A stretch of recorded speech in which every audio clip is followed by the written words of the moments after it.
Gary, you're up first, right? On the nominating? Hold on, yeah. Let me just read. Good afternoon, everybody. Welcome to the board meeting of the Port Authority of New York and New Jersey and its component units. It's now being called to order. Today's in-person meeting is also being held via video conference with the proceedings live streamed from the Port Authority website. Earlier today, the Committees on Capital Planning, Execution, and Asset Management and the Nominating Committee met in executive. The reports will be filed with the official minutes of today's board meeting. The Commissioners also met in executive session earlier today to discuss matters related to the security or public safety, matters related to the purchase, sale, or lease of real property where disclosure would affect the value thereof, or the public interest, matters related to personnel procedures, and to discuss and act upon matters involving ongoing negotiations or reviews of contracts or proposals. Today's meeting is the agency's 2025 annual meeting. As there is no board meeting in January, our next meeting is going to be February 13th. Under the bylaws, officers are elected to the annual meeting. As such, the nominating committee met in executive prior to this meeting in connection with the election of officers. Commissioner LaBarbera, as the chair of the nominating committee, may we have your report? Yes, thank you, Mr. Chairman. In accordance with the bylaws of the Port Authority of New York and New Jersey, and each of the three subsidiary corporations, the Port Authority Trans-Hudson Corporation, Newark Legal and Communications Center, Urban Renewal Corporation, the New York and New Jersey Railroad Corporation. Nominating committees met in executive session prior to today's meeting in connection with the annual election of officers.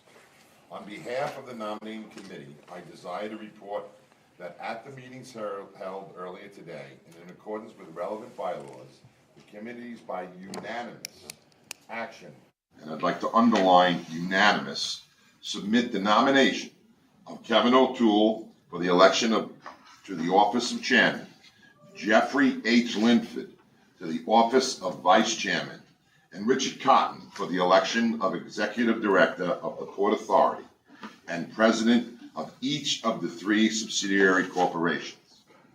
And once again, by unanimous action, and I'd like to underscore unanimous, the committee also submits the following nominations as officers of the Port Authority of New York and New Jersey.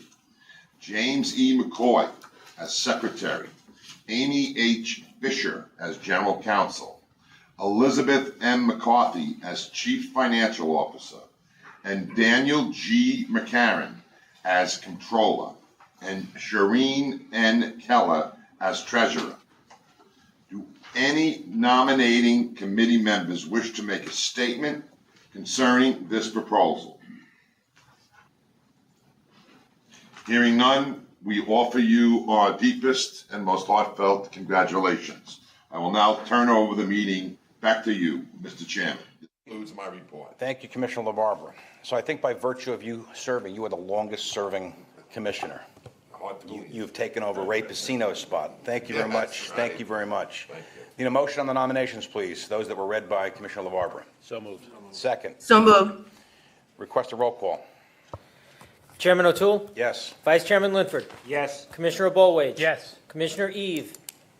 Yes. Commissioner Fine? Yes. Commissioner Fisher? Yes. Commissioner Helmy? Yes. Commissioner Kelly? Yes. Commissioner LaBarbera? Yes. Commissioner McCabe? Yes. Commissioner Richardson? Yes. Commissioner Rosado? Yes.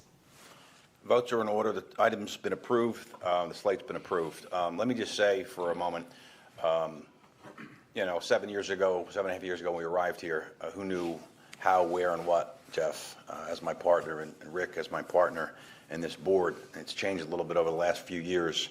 But there's one thing that holds us all together is that we have fought very hard to make sure that New York and New Jersey work together to make sure that the interests of the Port Authority are put first and foremost, and the politics were put in the back seat. I will tell you, it is humbling to sit here, gratifying but humbling to sit as on this board, and it's a magnificent board, as you know, but to have the faith and the confidence, the friendship that's been afforded to me by this unanimous vote, Gary. I know you underscored and emphasized unanimous, because over the last 7.5 years, we have been a unanimous board. We have debated, we have gone back and forth, we have had some intense conversations, but at the end of the day, and I don't think anybody would have predicted this 7.5 years ago, every vote that we have had has been unanimous. Every single vote. That's never happened in the history of the Port Authority during this period of time. And I want to say to each of the members, my fellow board members, I sent you a personal note this week to let you know how much I appreciate your friendship, your trust, your confidence. And to my partner, Jeff, I couldn't have, and I mean this, Jeff, a better partner. You were extraordinary, you're an extraordinary leader. I lean on you for too many things, a thesaurus one, and also talk about some of your financial numbers, because nobody does it better than you. But and to Rick, Rick, honestly, you are the hardest working individual in this business of ours. And I've been doing this marks my 40th year in public service, 40th. And Rick, I've come across all types, and I say this, you are the most dynamic, the hardest working, the most ethical, the most unbelievable public servant I've ever worked with at any level. And I thank you for your friendship and your partnership, and looking forward to having a very dynamic 2025. Thank you very much. Vice Chair? Well, on behalf of all your colleagues on the board, right back at you, but you're like a fine wine, and you're getting better every year. Fine wine. Okay, so thank you on behalf of all of us once again. Keep up the good work. Appreciate it. Thank you very much. Anybody else want to be heard? All righty, now we're going to move ahead, and we're going to, a moment of very quiet resolution. We have another individual, Port Authority family member who passed away on the job, Hugh E. M. Zhu. He was a program director for the Aviation and Planning Division who worked for 31 years at the Port Authority. You talk to his family, his friends, they just think the world of him, his coworkers. If I can ask everyone just to stand for a moment of silence for Hugh.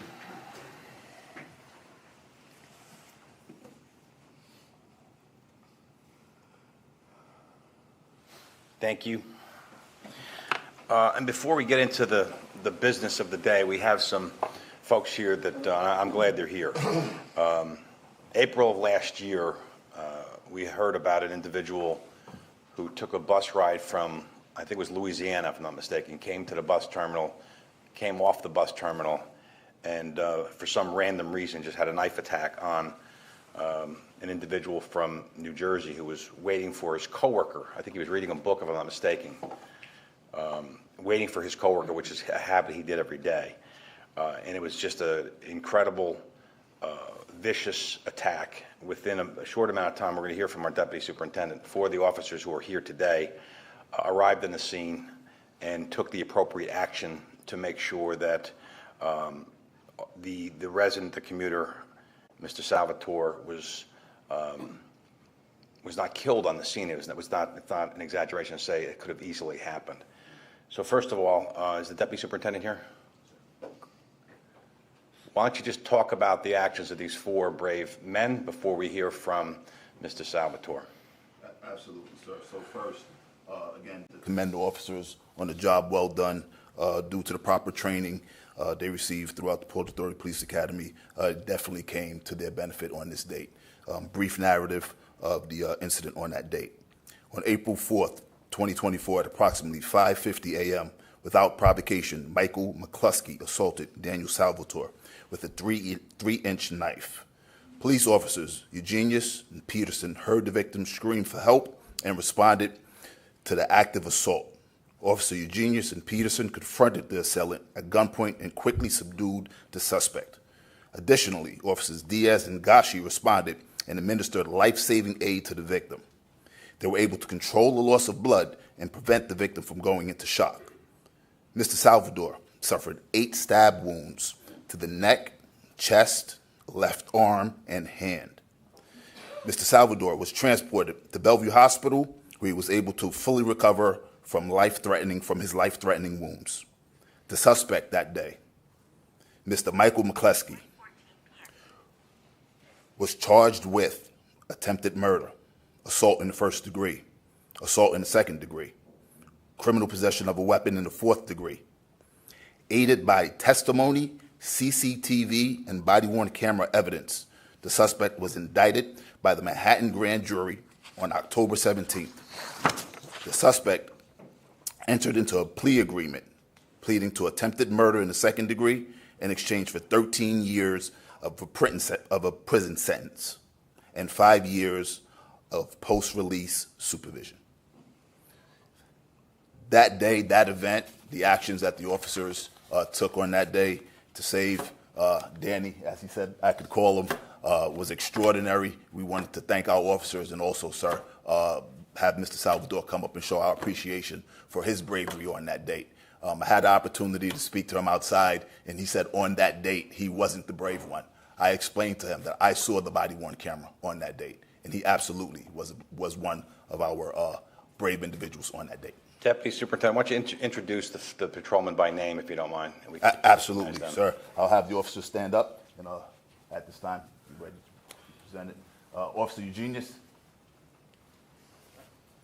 Officer Diaz. Officer Gashi. Sir. Officer Peterson. Sir. All 4 officers. Job well done.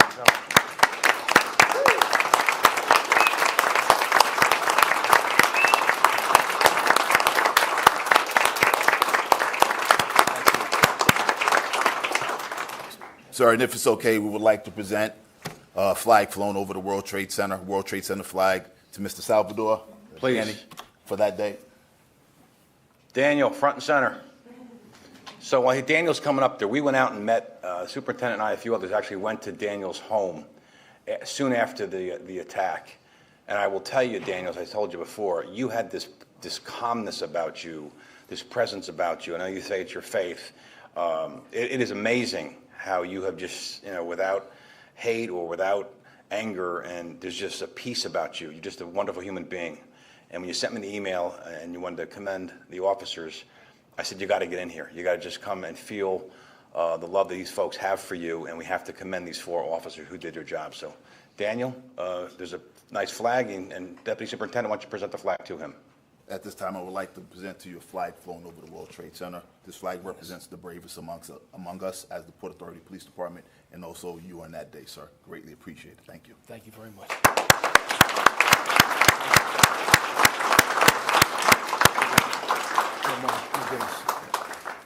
All right, Dan. Mike is yours, my friend. Okay. I didn't know I had to say anything, but I do have faith in Jesus Christ, and I'm very grateful to him for saving me that day. I'm also grateful for the efficiency and professionalism of the Port Authority Police Department, and very grateful for these guys here. They probably saved my life. I'm sure many times during the day, as they're on patrol, it's probably a thankless job.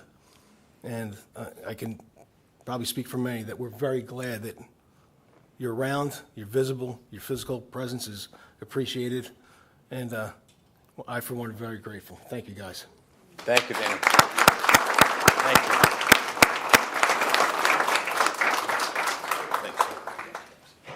Did your neighbor get the picture? Did he get a picture? You got it? Good. Awesome. Thank you for coming. Officers, again, thank you very much. Daniel, thank you for coming in, and don't be a stranger. Appreciate it. At this time, we're going to hear from our Executive Director to provide his monthly report. Rick?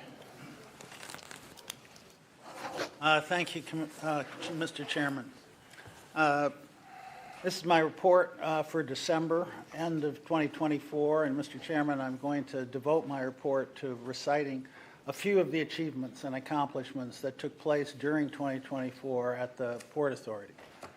You'll hear echoes of it as our CFO later presents the budget, but I thought it important to take the time to talk to the commissioners and to the public about the very productive and positive 2024 that the Port Authority experienced. As a first order of business, however, I'd like to take a moment to thank all of the employees across the agency that have powered the agency's 2024 accomplishments. It is the employees of the agency who allow us to keep the region moving. I'd also like to express gratitude to the leaders of the 23 unions, which represent 2/3 of our workforce and have worked with the agency representing their members throughout the year. And I would also like to offer an overall thank you, particularly in light of the award ceremony that just took place, to the leadership and the officers of the Port Authority Police Department for their hard work, dedication, and bravery every day of the year. Turning to our airports, 2024 was an outstanding year. Throughout the year, LaGuardia and Terminal A at Newark Liberty continued to receive accolades. In March, LaGuardia was voted the best airport in the United States in its size by the leading passenger survey organization. This rating was directly based on the opinions of thousands of passengers, and it was an unaccustomed place for LaGuardia to be at the head of the list instead of the end.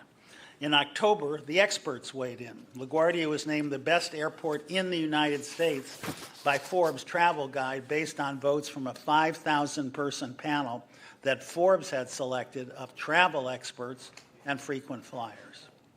Shifting to Newark Liberty, Newark Liberty's Terminal A had an equally impressive set of recognitions in the course of 2024. Terminal A in the first quarter was named the best new airport terminal in the world by the leading airport rating organization, Skytrax. And in addition, I want to recall to the board that Terminal A received Skytrax's coveted 5-star rating.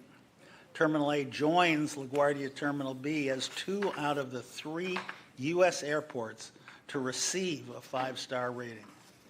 All proof that the Port Authority as a whole is moving our facilities from worst to first and earning the label world class. Continuing with Newark Liberty, this year, the board awarded a nearly $1.2 billion construction contract to build the guideway for the new Newark AirTrain and authorized the rebuild of the portion of the Northeast Corridor NEC rail station to make it accessible to the local community. And just last month, we issued the Newark Airport Vision Plan, laying out a comprehensive plan to completely transform Newark Airport. In 2024, the $19 billion JFK transformation raced ahead with buildings taking shape. The structural steel at New Terminal 1 and Terminal 6 have been completed, with glass curtain walls being put in place on the buildings everywhere you turn. We also broke ground on a to-be vastly improved new roadway network. It's important to emphasize that the agency is carrying out the JFK construction progress during not only peak travel season, but peak construction. This is a remarkable accomplishment that requires cutting-edge traffic management and extraordinary effort on the part of the airport staff, and a big tip of the hat not only to the airport staff at JFK, but to all our partners at JFK, and a big thank you to the PAPD, which a team that is carrying out the construction process while the airport is operating in magnificent fashion. Our airports in 2025 will have handled a record 144 million air travelers, more than 4 million greater than last year. That is an extraordinary increase, an extraordinary feat, and a huge tribute to the 70,000 workers of a multitude of employers at our airports, including obviously Port Authority staff and employees at both public and private organizations who work at the airport. The Port Authority Midtown Bus Terminal Replacement Project. Truly an extraordinary year in the life of that project. We have been working on that project for a multitude of years. I won't use a number, but the Midtown Bus Terminal Replacement Project cleared the federal and local permitting and approval process, bringing to a conclusion this years-long permitting effort across the entire agency to ready this project to break ground. In the local permitting process, the project has now cleared every single hurdle. It culminated with the unanimous approval in the ULURP process of the project by the New York City Council and the conclusion of the mayoral review process. We have been working with the community boards, with all 5 elected officials who represent the surrounding community, and we have received support across the board. And I will say this is one of the most unusual major infrastructure projects in the middle of a built-up urban setting where the community totally 100% supports the project as opposed to adopting the not in my backyard attitude. With respect to the federal environmental review process by the Federal Transit Administration, the project reached that final approval with the issue of the record of decision just last Wednesday, an enormous milestone. Securing these approvals represent the key foundation as we look forward. The Port Authority is now able to take concrete steps toward awarding early construction projects and breaking ground on the first phase of the project in early 2025. And I might also note that within moments of the federal approval being received, the first early works contracts were actually formally awarded by the agency. At the World Trade Center, 2024 was a year of vibrancy. In its first full season of programming, the Perlman Performing Arts Center received rave reviews, fulfilling its promise to bring life and creative energy to the campus.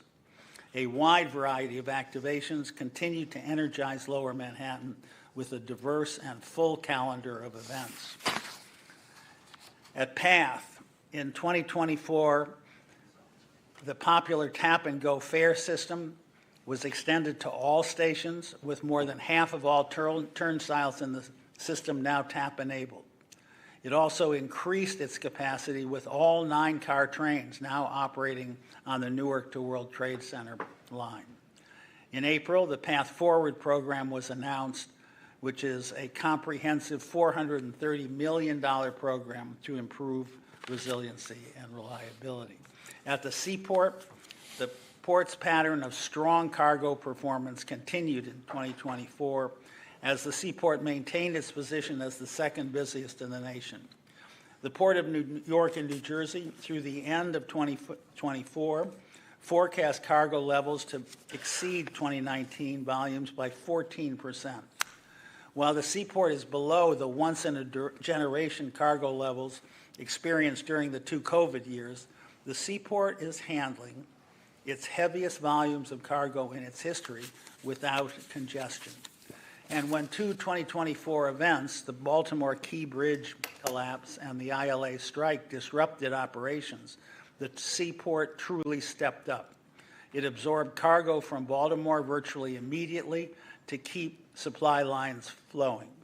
During the ILA strike, the Port Authority staff worked effectively with the PAPD to maintain safety during labor demonstrations and uphold the workers' right to free speech.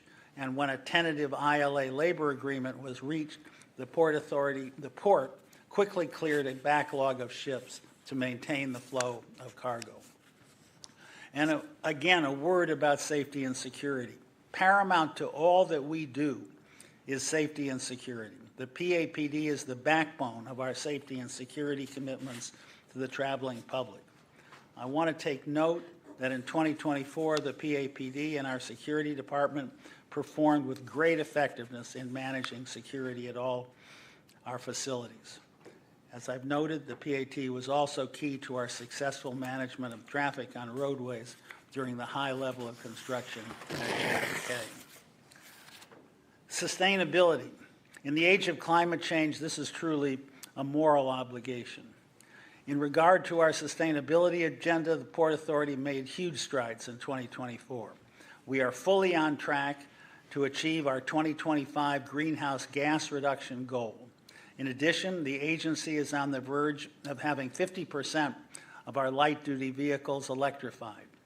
There are now nearly 2,000 pieces of electric ground handling equipment in use at the airports, and 340 EV chargers have been installed across our airports, and we continue to install those to service all vehicles at the airport. Major steps forward were taken on our solar agenda. This year, the PA commenced construction on 2 new critical solar projects at the new JFK, a solar array at New Terminal 1 that will be the largest in the city of New York, and a 12-megawatt solar carport project with battery storage in the long-term parking lot, which is the largest such project in New York State. Combined, these solar projects will generate 24 megawatts of energy when complete, adding to 8 megawatts already operational across our facilities. In addition, the Port Authority is now completing the very exciting Newark Airport Building 1 decarbonization project, which will be a template for the decarbonization of all agency buildings. Finally, a word on our diversity, equity, and inclusion efforts. When it comes to our DE&I agenda, the Port Authority's MWBE program in 2024 hit an extraordinary milestone. The Port Authority's airport projects have now awarded more than $5 billion to minority and women-owned businesses. And this year, JFK broke the previous record for a single project and reached $2.7 billion in contracts awarded to MWBE firms. This is not only unprecedented, I believe it is the largest such contract achievement in projects any place in the country. It is a direct result of years of outreach, capacity building, and work with the minority contract community, which has occurred with intensity in 2024. Monthly certification workshops, readiness boot camps to make sure that small businesses will be trained in order to operate within the airport environment. An institute of concessions to train would-be bidders for concessions as to how to do it. Networking events with prime contractors to identify opportunities, pre-qualification assistance, and much more. In addition, this year the agency focused on work with our Office of Second Chance Employment, which places formerly incarcerated individuals into jobs across the agency. This year, 60 individuals were hired through that program, and we expect to increase that number in future years. With respect to technology innovation, this is a necessary focus and a continued and intense focus, and that was exhibited in 2024. We have formed our Innovation Hub in 2022.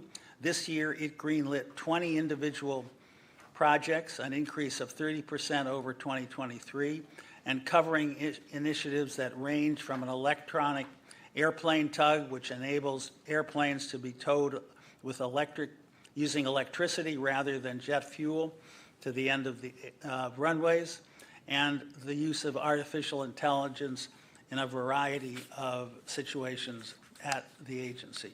We are proud to keep pushing the envelope on cutting-edge technology. This it's an incomplete list of accomplishments, but Mr. Chairman, 2024 has been quite a year. Port Authority has much to be proud of, and we look forward to building on this progress in 2025. It sounds like more than 1 year packed in there, Rick. It sounds like a decade. Extraordinary. I mean, to hear it all to music at one time is just, it really is extraordinary. And, as we reflect, this time of the year about those things are important. You have that list. I'm just thinking about our employees, and they make this thing happen. The 8,000 employees, Rick, your senior staff that, you work very closely with. Port Authority is the most extraordinary organization that I've ever seen. And these employees separate themselves from any other segment of private sector or public sector employees that I've worked with.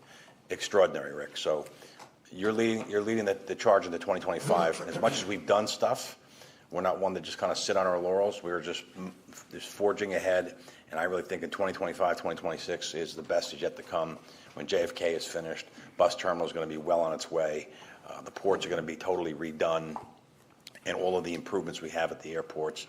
Terminal B is going to be, obviously beyond the planning stage in 2025. It is like breathtaking, Rick. It is breathtaking. So I appreciate that partial list of the accomplishments, and move on to 2025. Okay, moving ahead, at our November board meeting, the board authorized a public comment period and a series of public hearings to solicit comments from the public on proposed changes to the agency's tolls, fares, and fees. The public comment period has closed, and as stated in November, we would come back in December to take action on these matters. Our next order of business is to hear from our CFO, Libby McCarthy, who will discuss proposed changes to the tolls, fares, and fees, and they were proposed changes that were on the Port Authority website on November 14th for public comment. In addition, we've had 4 public hearings, which were held in various locations and staffed by our staff, and as well as 1 commissioner from New York and 1 commissioner from New Jersey at each of those 4. The period has closed out, and now we're going to hear from Libby, an overview of what occurred at those meetings, an overview of the comments, and your recommendation. Yes, thank you, Chairman, and good afternoon, Commissioners. So I'm just going to start real quickly with, again, framing what the proposals were, and then we'll talk about the comments. As we reported to you, and we've reported multiple times, the pandemic did create a $3 billion revenue shortfall for the Port Authority over a 24-month period. And recovery has been further, from that shortfall, the recovery has been further complicated by the inflationary pressures that have exceeded all pre-pandemic projections, thereby raising our cost of operations, construction, raw materials, and labor. So the proposed budget that we put together included some limited toll adjustments at the agency's bridges and tunnels that are necessary to address these negative impacts of COVID-19 on our revenues and the continuing inflationary pressures on our costs, as well as for us to be able to continue to invest in the ambitious capital agenda for the agency's tunnel, bridge, terminal, and path facilities as laid out in the 2017 through 2026 capital plan. So just again, a brief summary of the proposed changes. First, we were looking at changes that would be related to our tolls at our bridges and tunnels, which covers the George Washington Bridge, the Lincoln Tunnel, the Holland Tunnel, the Goethals Bridge, and the Outer Bridge Crossing and Bayonne Bridge. The first proposal was an adjustment of 25 cents to the auto, motorcycle, and truck tolls that's above the annual automatic inflation adjustment. This adjustment would be effective on January 5th of 2025. The proposal also recommends that the board authorize a 25-cent increases above the annual automatic inflation-based toll adjustments for autos, motorcycles, and trucks in each of the next 3 years. These adjustments preserve the lower rates through E-ZPass and other discounts, including the Staten Island Bridges program.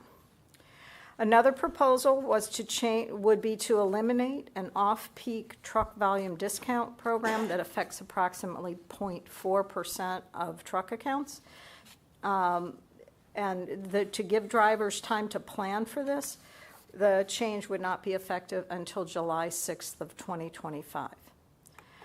Then we had a series of two proposals that were designed to incentivize the enrollment in our E-ZPass program and encourage the proper use of the E-ZPass transponders, thereby getting more people to utilize the advantage of the lower E-ZPass rates.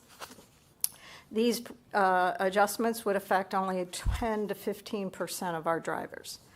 The first proposal was to incentivize drivers to enroll in E-ZPass and take advantage of that lower rate by increasing the E-ZPass discount.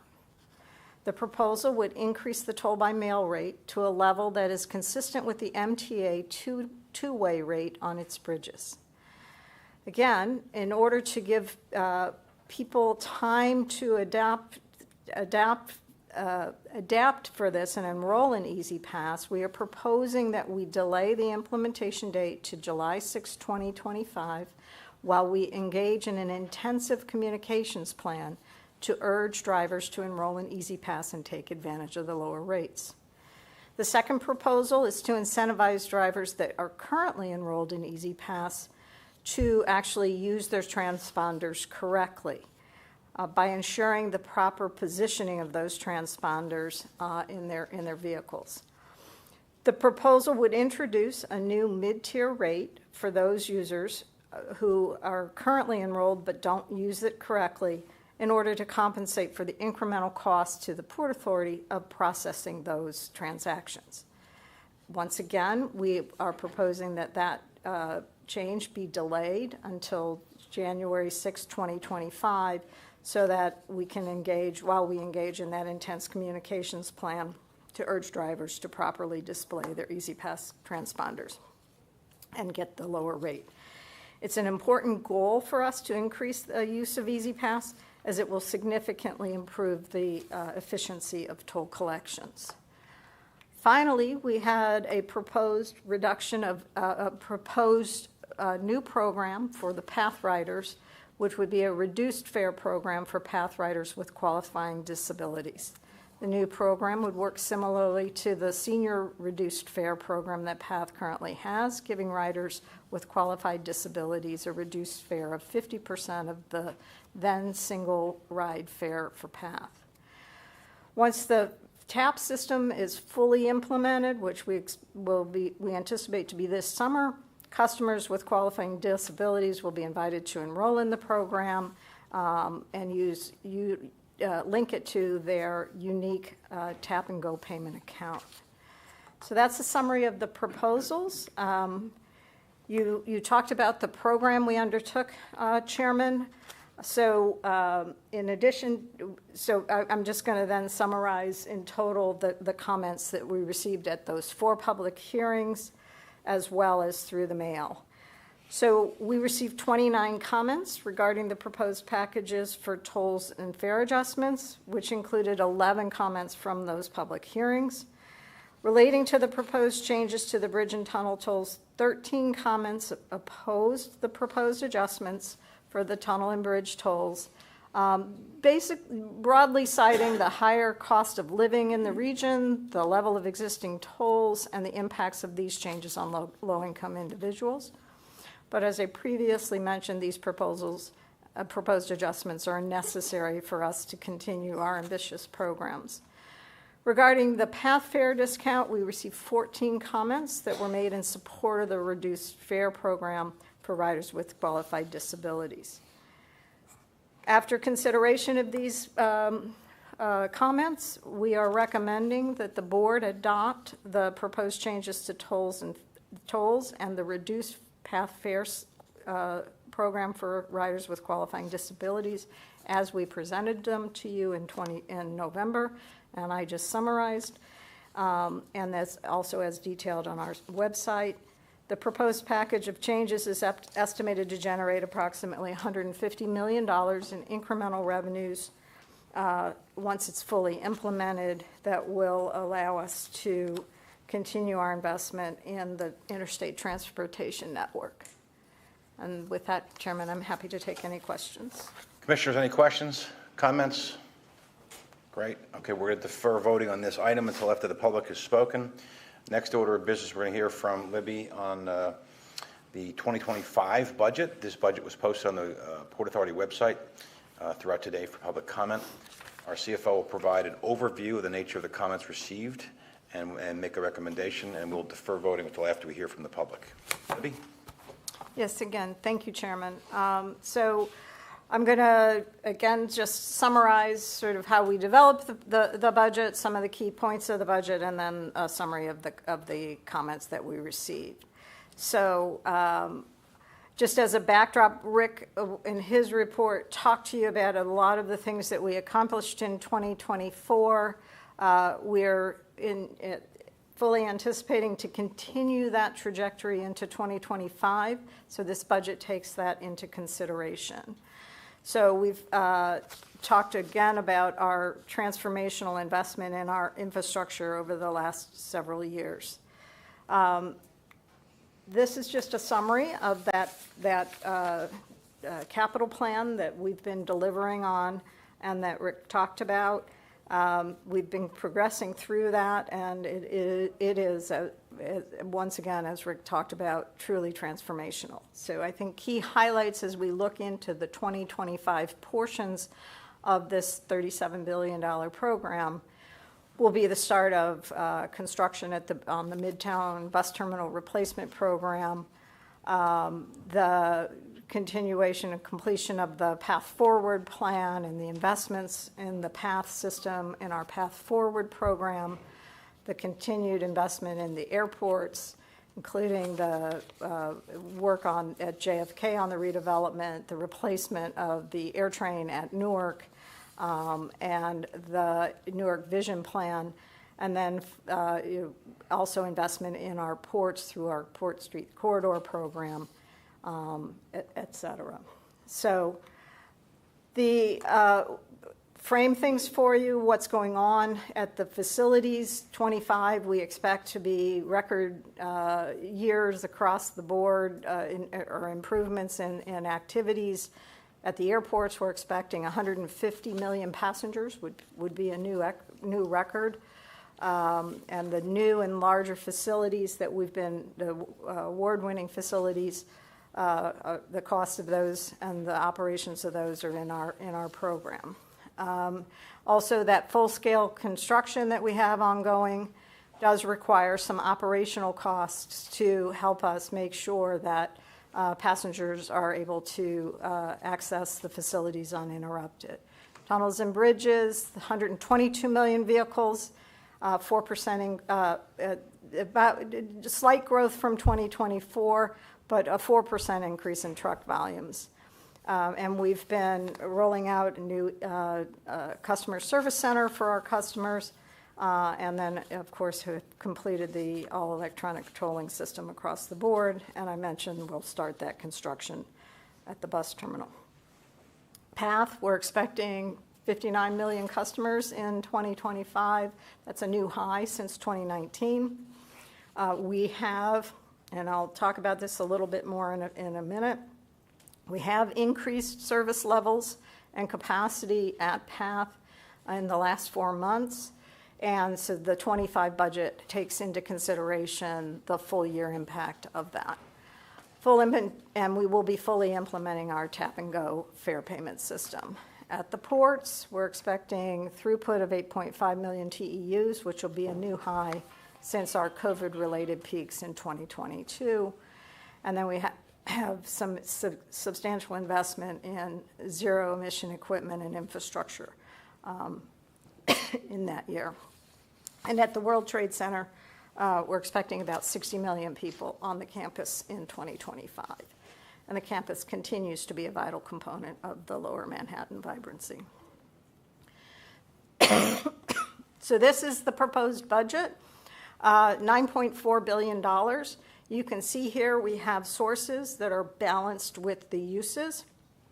This budget was put together in a way that was making sure that we could balance those resources and allocate it in a way that allows us to execute on our ambitious operating agenda and advance our capital program.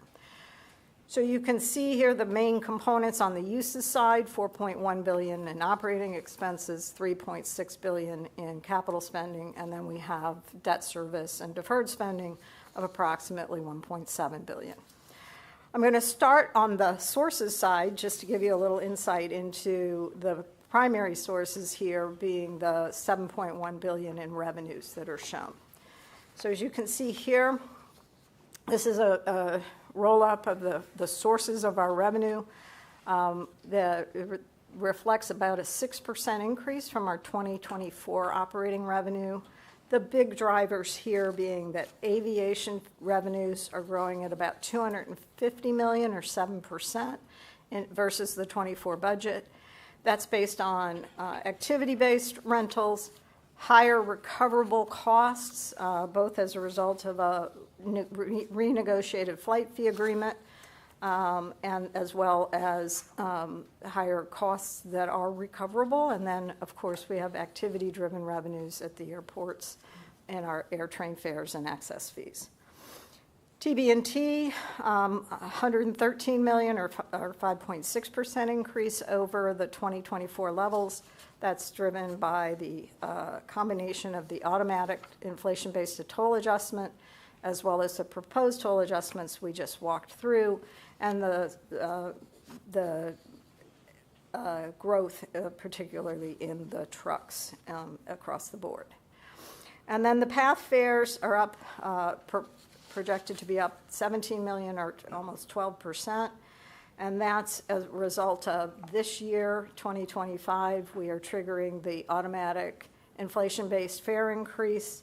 That's because the CPI, when measured from September of 2021 to September of 2024, exceeded $3. And we are putting that 25-cent increase in pursuant to a board action in 2019. We also have ongoing ridership recovery, which is reflected in these numbers. And then we've reflected as well the potential impact of the reduced fare program. Moving on to the uses side of the equation, what this slide shows you is sort of how are we allocating all of those sources into some of our key drivers and key priorities. Over $1 billion to safety, security, and cybersecurity. Over $3.6 billion to our capital program to continue to deliver on that ambitious program. $2.1 billion for the operation and maintenance of our assets, focused on those. Our operational excellence and best-in-class customer experience standards, which have helped deliver the awards that Rick is talking about as well. Sustainability and resilience, $91 million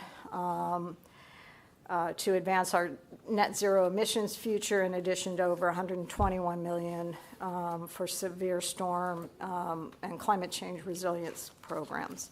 And then finally, we have about $250 million to invest in technologies, including supporting that innovation hub that Rick talked about. So here is a slide that shows the components of the proposed operating expense budget, $4.1 billion.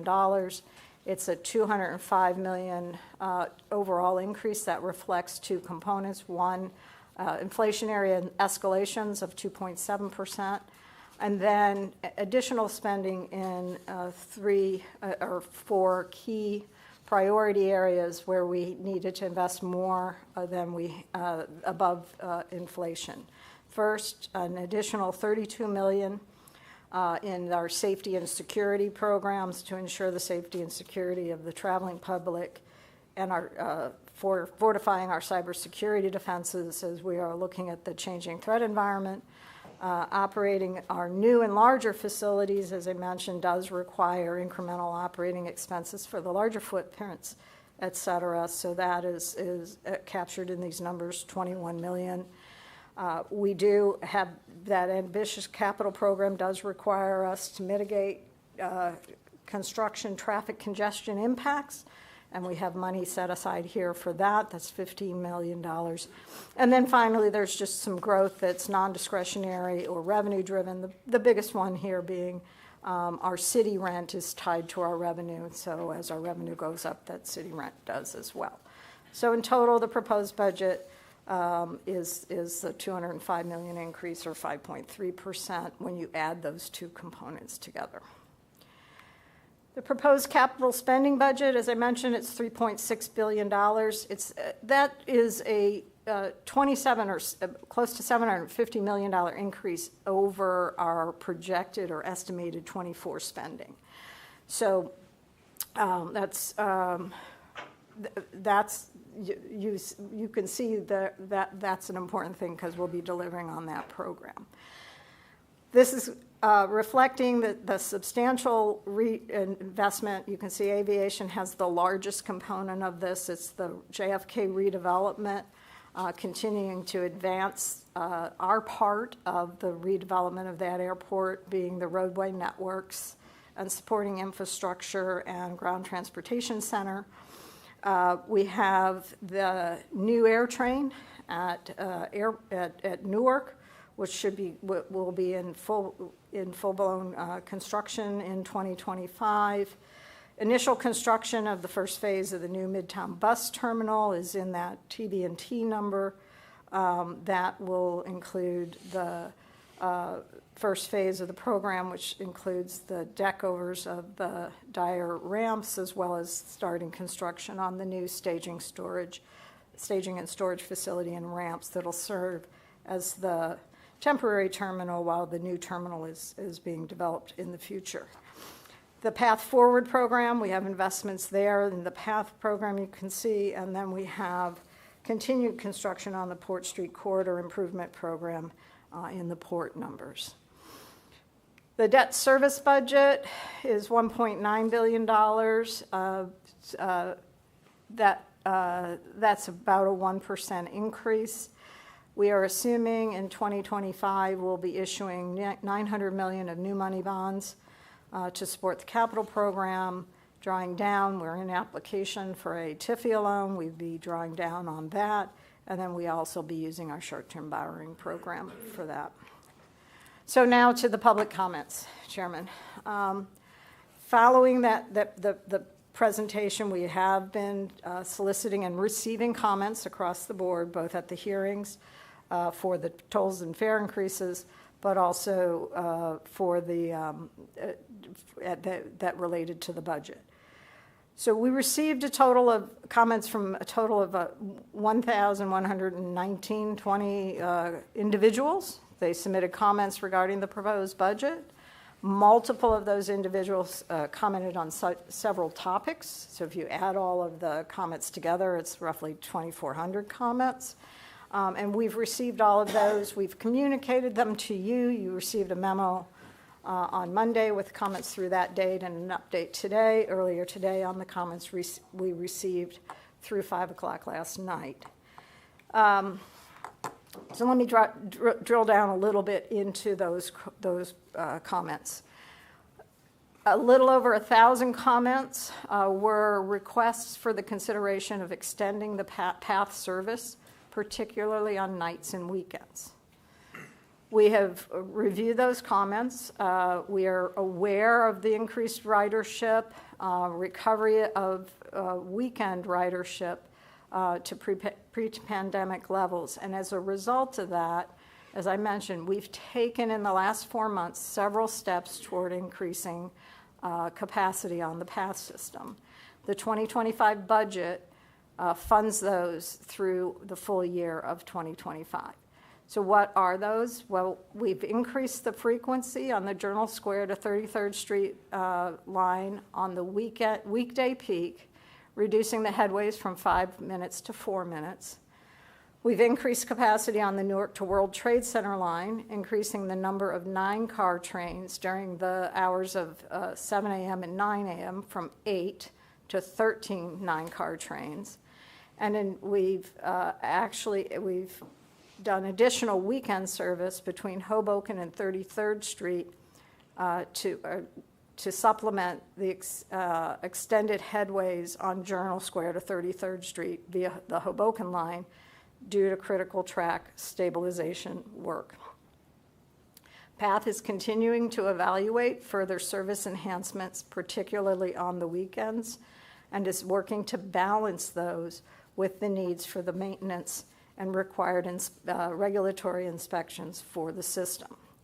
PATH will also be implementing an enhanced communication system to riders regarding those service schedules that may be impacted by the continued required maintenance and important maintenance we're doing through the PATH, the PATH Forward program, and those required inspections.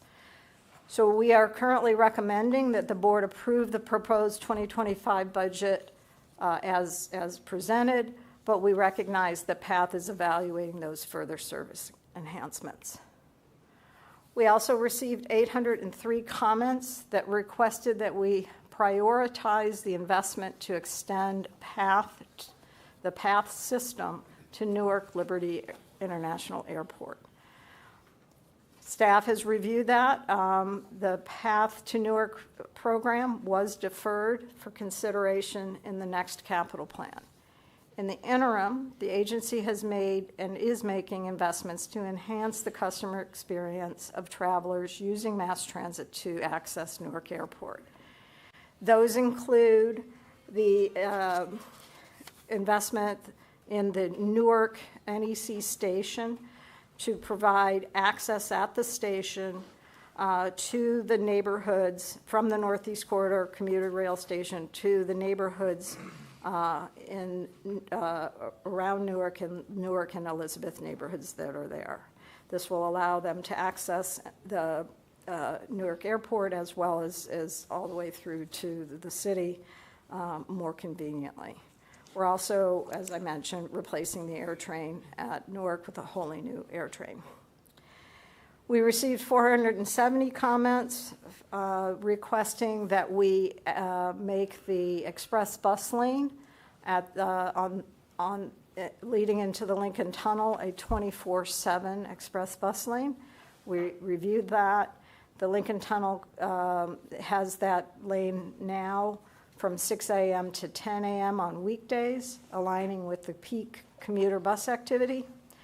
The bus volumes currently do not, during other times of the day, do not support the expansion of a dedicated exclusive counterflow bus lane.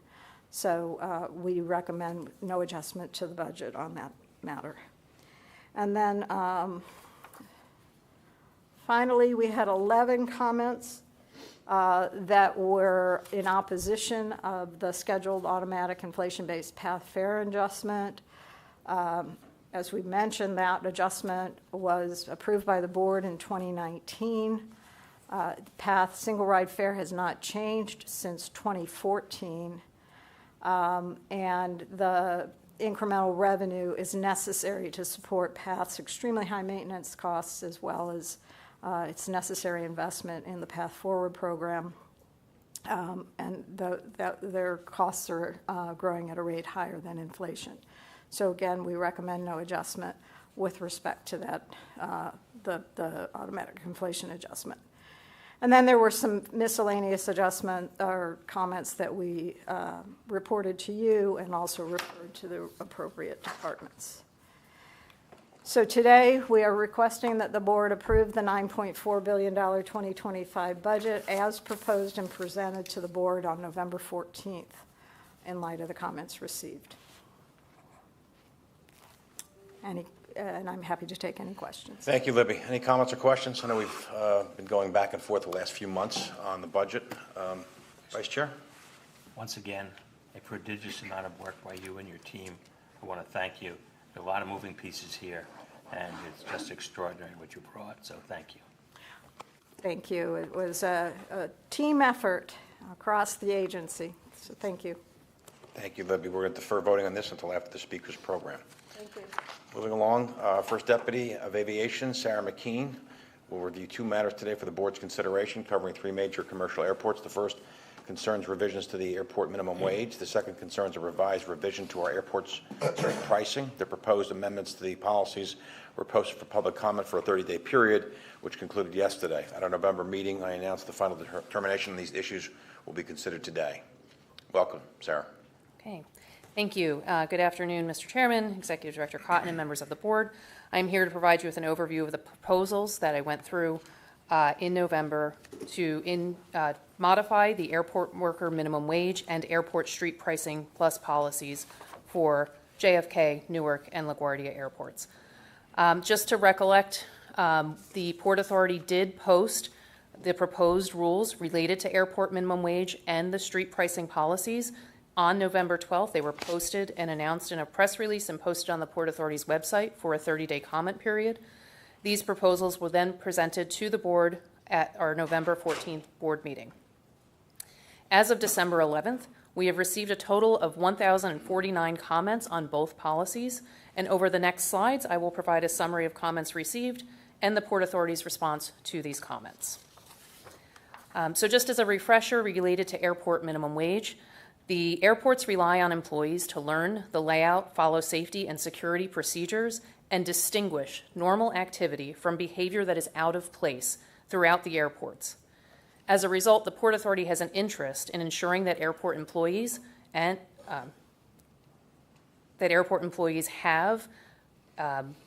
well trained and that understand how the airport is laid out, and we find that there is a benefit to having these employees be longer tenured.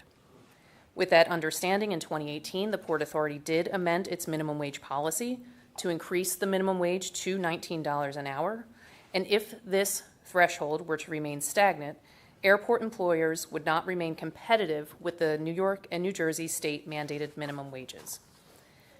Therefore, to assure a steady workforce of airport employees that are capable of responding to airport emergencies because of their long tenure and extensive training, the Port Authority has proposed the following changes to the airport worker minimum wage policy. One, to increase the current minimum wage from $19 an hour in 3 increments during the next year to be $21.25 an hour by January 1st, 2026.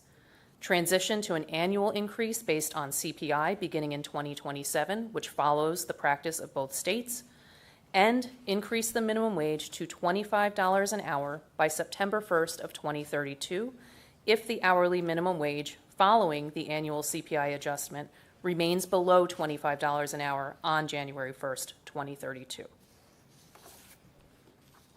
As of yesterday, we received over 1,000 comments in support of the airport minimum wage policy amendment. A majority of the comments were received, or many of the comments were received from airport employees who did note that they were happy with the proposal, however, expressed some dissatisfaction, stating that the amount of the increase was not high enough. We did receive one comment in opposition to the proposed policy. It came from an airline trade association that represents airlines within the United States. That commenter expected the increase to cost the airlines more money and could make Port Authority airports less competitive. They also asserted that the airport minimum wage should not exceed the state minimum wage policy. The Port Authority also received 3 requests for additional information, 2 of which were related to the Healthy Terminals Act, and those were both referred to the state policy. The third comment that was received requested information about when the CPI annual adjustments would be announced by the Port Authority. Because of that comment, the staff have revised the proposed rule to include notification to be made via the Port Authority website as of October 30th of the preceding year before an increase goes into effect. So in response to the comments that were made, we just want to reiterate that the revised policy is expected to continue to attract more highly qualified employees and reduce turnover, leading to higher safety, security, and operational standards that will be to the benefit of the users of the Port Authority's airports. The proposed policy is also generally structured to align with the wage policies for New York and New Jersey and will be adjusted annually based on consumer price indexes. It is not recommended that this proposal be postponed because of the higher employee retention, which necessitates the proposed differential in rates. In consideration of all of the comments received and the information that was done to build this proposal out, staff recommends that the board approve this proposed policy without change. Next, I'll talk about the airport street pricing policy. Again, as a reminder, the Port Authority understands that the amendment of our minimum wage policy is not without consequence to airport concessionaires, which are bound by airport street pricing regulations. The Port Authority's street pricing requirements seek to prevent businesses operating in the airport terminals from charging passengers excessive prices for the same items that can be found in the market outside of the airports. On-airport operators generally experience increased operating costs in comparison to off-airport vendors, and these costs are unique to the airport environment and are attributed to additional security requirements, training, logistics, and the higher cost of construction.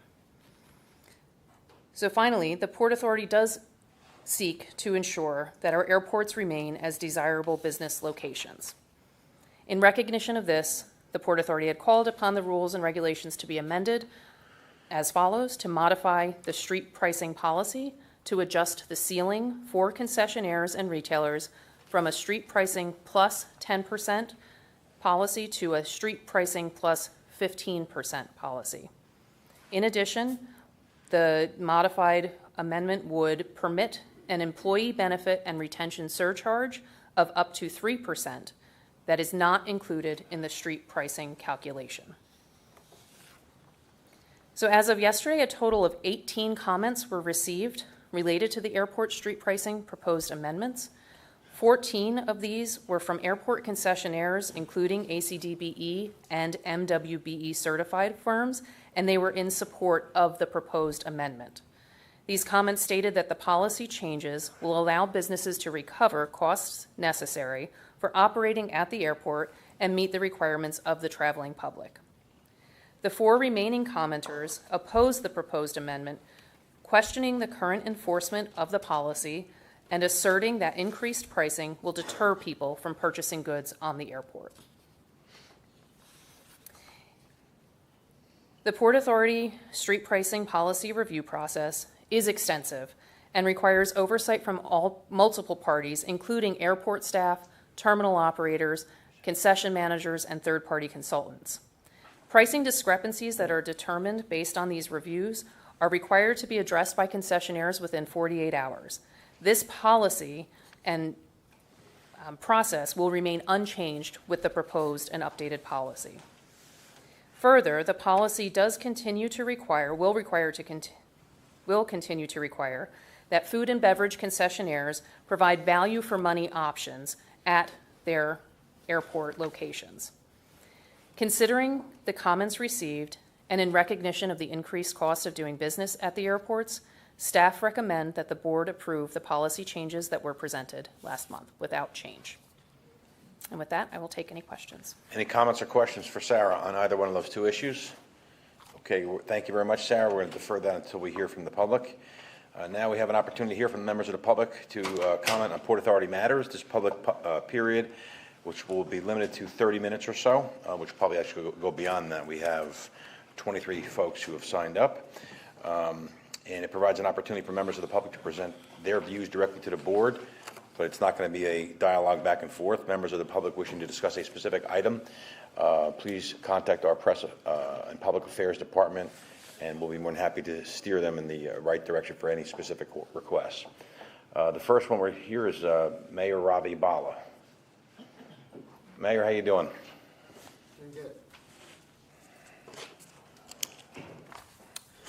Chairman, Vice Chair, Commissioners, it's an honor to be here before you to present a few remarks.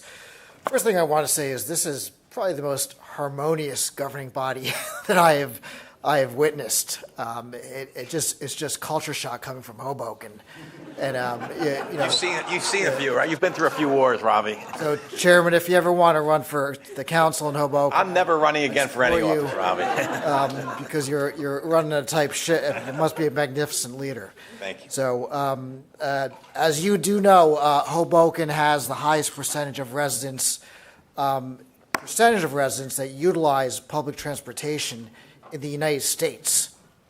So in the entire country, we are the mass transit city of America. We have the highest percentage of residents utilizing mass transit in the whole country, including the PATH train on weekdays, and an equally high number of residents visiting and traveling to and from New York City for pleasure on the weekends. So simply put, the PATH train is the lifeblood of our city. We saw the devastating effects when the PATH was out of service following Superstorm Sandy for months, and the consequences it had for businesses and residents alike. So first, I just want to commend the board for taking a real hard look at the PATH infrastructure and making major investments in our infrastructure, be it track stations and within the trains themselves. I'll just point to one, the PATH Forward initiative, a $430 billion investment into improving reliability in our system. So thank you for that. That said, I'm here today to support the dedicated work of Hudson County Complete Streets, which includes our local chapter, Bike Hoboken, and their continued advocacy for more frequent PATH service. And I say this particularly during off-peak hours as well as on weekends and late nights. I hear as mayor a lot of feedback from residents, visitors, and those who work in non-traditional, meaning non-9 to 5 hours, off-peak hours, especially people who are in the service industry. And these folks, they depend on PATH trains in late hours to run on a regular and consistent schedule. Unfortunately, they're often forced to wait up to 20 to 40 minutes between trains on the platform. So I would urge and implore that off-peak hour service or greater frequent off-peak hour service is desperately needed in cities like Hoboken. And I would implore respectfully that the board to integrate into its long-term planning after these multi-million-dollar investments to make off-peak frequency a major priority for the Port Authority. I feel like if the MTA can pull together its own goal of having train frequencies of 8 minutes during off-peak hours, we can aspire to do just as well on this side of the river. That's the main thing I want to say. While I'm actually here, before you, I would just offer a very brief comment. My feeling is that, we can do better in terms of information exchange and conversations. As mayor, and I'm sure other cities across the northern area, whether it's Jersey City, Harrison, Elizabeth, we have projects in the pipeline and redevelopment zones where there are going to be population increases in 2 years, 4 years, 6 years. And information exchange, dialogue, conversation between local mayors about pressures that might be in the pipeline on the path would be beneficial, I think, to both the municipalities and our residents, as well as the Port Authority, so they know what to expect in years to come. So even something like a committee of mayors from cities like Elizabeth, Harrison, Jersey City, Newark, Hoboken, so that we can provide information about projects in our cities, population increases, and the pressures that can create on the system would hopefully enable you to plan better as well, and also look at alternative means of transportation. The path has limited capacity, so we need to also look to the ferry, NJ Transit, the bus terminal, and anything else to get people from one side of the river to the other. So with that, I thank you for allowing me the opportunity to speak, and thank you for your continued public service. Thank you. Thank you, Mayor. Appreciate it. Okay, let's start the clock. Tiana Jackson? Is Tiana Jackson here? Yes, I'm sorry. How you doing? Come on up.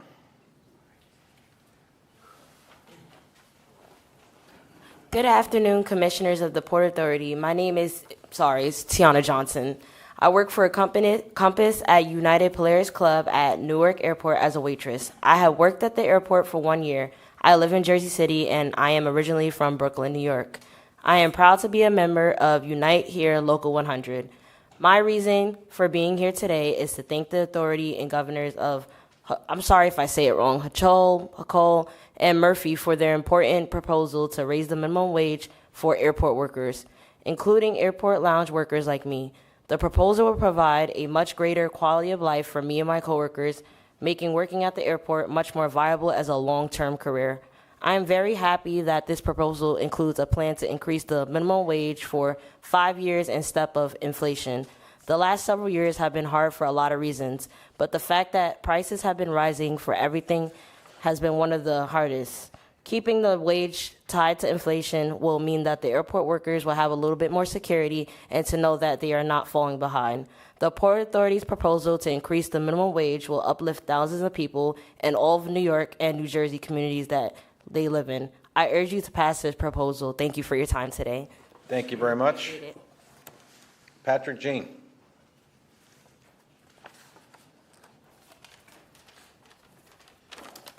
Good afternoon. Good afternoon.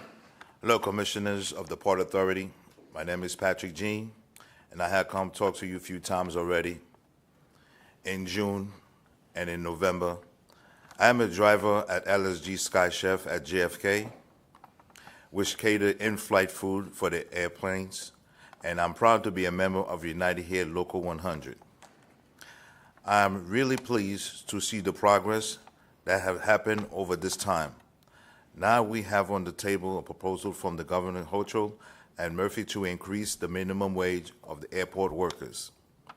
This would also protect airport workers in the future by tying the minimum wage to inflation. My job at JFK support my family, including my wife, 4 children, and 2 beautiful grandkids. This proposal would make it easier for me and my coworkers to take care of ourselves and our families. The Port Authority leadership on wages have been transformative for Unite Air members at our region's airport. We thank you for your work, and we urge you to pass this proposed minimum wage increase. Thank you for your time. Thank you. Brandon? How do you say your last name, Brandon? Excuse me? How do you say your last name?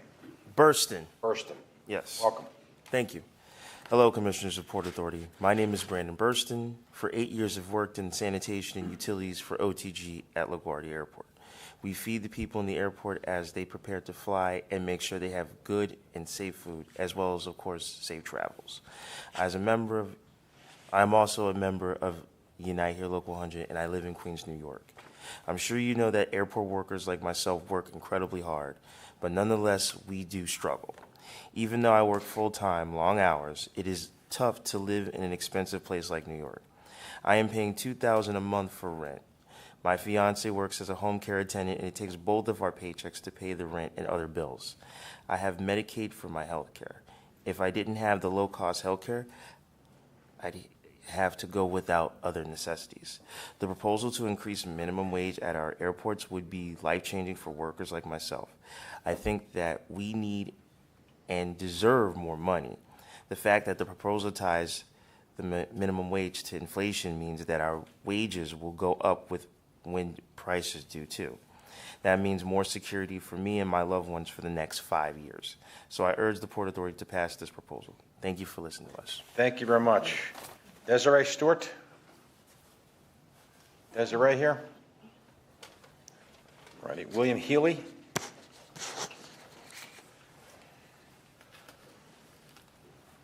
Thank you, Mr. Chairman. Good to see you again. Thank you for joining us last week. It was a wonderful program with your executive management team. Bill Healy, I'm here to represent our President, Jerry Keenan, from the New Jersey Alliance for Action. I think the commissioners know the mission of the Alliance for Action, but I won't belabor that. But I will say proudly, we've been at now officially for 50 years supporting environmentally friendly infrastructure.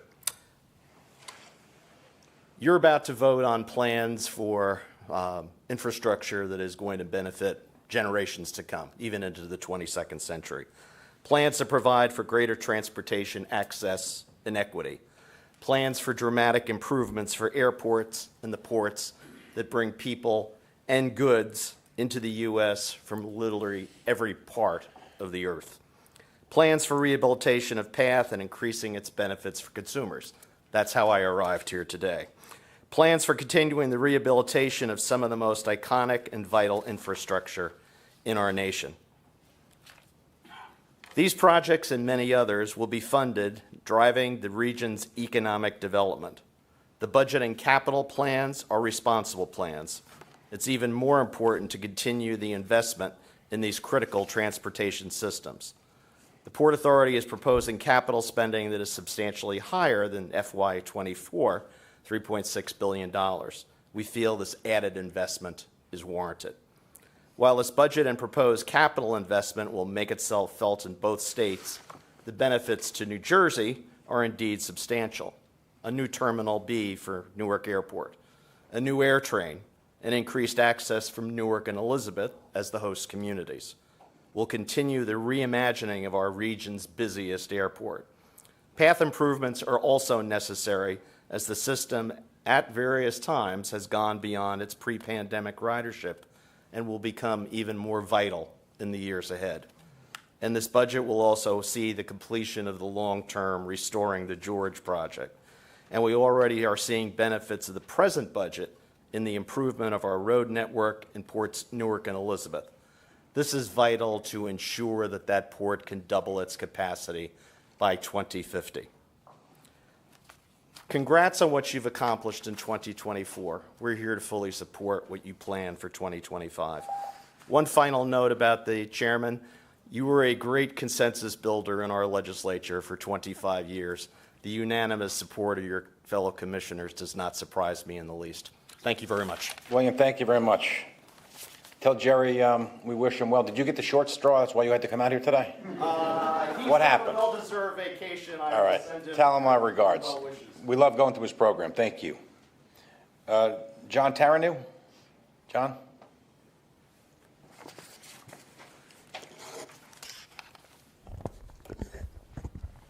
Hi. Thank you, Chairman O'Toole and Commissioners, for the opportunity to speak, and for the open and democratic public input process for the Port Authority's 2025 budget. My name is John Taranu, and I'm an organizer with Hudson County Complete Streets. I live in Jersey City, right on top of Grove Path Station. The path is important to me and my family, and it's a key reason that we live here in the first place. And that's why I joined an entire group of advocates to work towards a better path. I went to my first Port Authority board meeting earlier this summer. I saw that nobody was speaking up for the path. And I was even quoted in the paper, kind of pretty much for showing up. Now, fast forward 6 months, and you may be wondering, where did all these people come from talking about the path all of a sudden? Nobody came out in previous years, and all of a sudden there's thousands of letters coming in, record-breaking numbers we've seen. Dozens of people are showing up at the public input meetings. The press is writing all about the issue, and now our elected representatives are speaking out too. Mayor Bala, Mayor Fulop, Representative Menendez. What they all feel are the key gaps in path service. The waits between trains of 20 to 40 minutes on the weekends, on weeknights, in the middle of a workday, the overcrowding on the weekends, the missing gap to the airport that turns a 30-minute trip into a 90-minute ordeal. These gaps really strike a chord with people. So that's why we're organizing around this issue. So the question, who are these people? I would like to present to you, for the record, over 2,000 people who are calling for improvements to the path. The first is a list of 1,210 signatures from a petition drive organized by a path rider, Carol Chen. She spoke at one of the meetings last week. She wasn't able to make it here in person today, so I'm depositing these on her behalf. The second is a list of over 650 people who wrote in letters from the past 2 weeks alone directly to the commissioners, you might have noticed them in your inboxes, sorry, and elected representatives through Hudson County Complete Streets. And the third is over 150 signatures from canvassing at path stations just this week in only 4 hours of canvassing. We really struck a chord. And now look, I want to be clear. We like the path. It serves a vital need in the region. It's clean, it's safe. The Port Authority has made key investments to make it better. New trains, digital payments, critical maintenance. The path staff here work really hard under complex constraints to run the system. At the same time, we need the path to be better, including 5-minute service off-peak and an extension to Newark Airport. It benefits the entire regional economy, our environment, it would reduce traffic congestion, connect underserved communities, help hardworking people in Jersey City, and Newark, and New York City and beyond, and it helps the Port Authority to meet your targets. Thank you so much, and I look forward to working with you in the years ahead. Thanks, John. David Udell? David? No David. Simran Krompatsky? I murdered that one. Okay. Murray? Is Murray Bowden here? No Murray? Okay. Deborah? I see Deborah. Yes, and I brought someone else here. Who'd you bring? Cousin. My cousin Ann. She's too shy to come up here? No, she will. All right. She's supposed to speak Yeah, after. But she could follow you, absolutely. Come on. Okay, we'll move. Welcome back, Ann. I'll move my new walker away. Great. How we doing, Deborah? I'm doing very well. I have messages from Christopher and Jason. They're watching you right now, so they said hi. Tell They me just said hello finished back. what you say. I know they'll hear you. First of all, as everyone knows, I'm Deborah Greif, and I have been testifying, and to the gentleman before, yes, I live in Brooklyn, New York, but everybody here, every commissioner knows I've always brought up about I want the PATH train to be more accessible. I've been advocating for the reduced fare. Thank you very much. Commissioner Barber, I know you were very happy that I was there with the statements I made. I know you were. I was very happy. I also want to give you, say something else that's great. When I get on and off, I love it. It's level. With this walker, you know how it feels that I don't have to worry about falling down.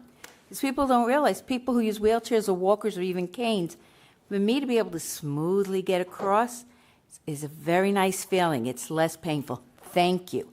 Yes, I would love to see the PATH trains extended more. I understand it's budget. I also hope, I'm not sure if 14th Street as well as 23rd can be more, and Christopher Street possibly. Yes, Christopher, because it's named after my kid. But I would love to see that accessible too, because we do have a lot of people with disabilities who live in the village and other parts, and we'd love to go. See, for me to get on from New York side, I either go to the World Trade Center or 33rd Hoboken. But I also want to thank you that you are going to be doing reduced fare. It is really important, and yes, we did volunteer, Christopher and I, and even my cousin Ann, has agreed that if you need testers from the New York City end, we agree. We've done it already. We are doing it right now. We both test for the reduced fare as well as seniors for the Omni card. And since we both also use Accessoroid in New York City, we are testing the cards. Most of the times it works for the Accessoroid, but sometimes they have little glitches. But the point is, we've agreed to test, and we keep letting them know how well it's working. Please also, when you finish at Kennedy Airport, can we have a lot more Accessoroid stops at the different terminals? Because when we come in, many of us want to travel, and I'm talking about my friends who use Accessoroid and like to use the airplane. They have to fight with the yellow taxis just to get them off. And it is frustrating, and honestly, it is scary. I've had issues where I almost was run down at Grand Central because the Accessoroid's trying to take me off, and this yellow car started, and it was a taxi truck, started coming at me. And I was pissed beyond belief and nervous, but I screamed at the driver to the point where he stopped. And then I walked right up to him and said, "How dare you ever do that to me again?" So I thank you much. And now my cousin Ann wants to make Thank you. a few Yes. words. Very few, I promise. It's Thanks, very Deborah. Go Ann. ahead. Hi, Commissioner and staff. I want to thank you very much for your warm wishes. And I also want to thank you for the reduced fare for Omni for the PATH. Reduced Omni for the PATH. And I want to wish everybody a happy and a healthy new year and a happy holiday. Thank you very much. She Same made to it you. through two Thank you heart very much. surgery. That's why Thank she you. wanted to thank you. Good to see you again, and thank you. Thank you so much. Josephine Bentley? Josephine? Anya Cohen Wade?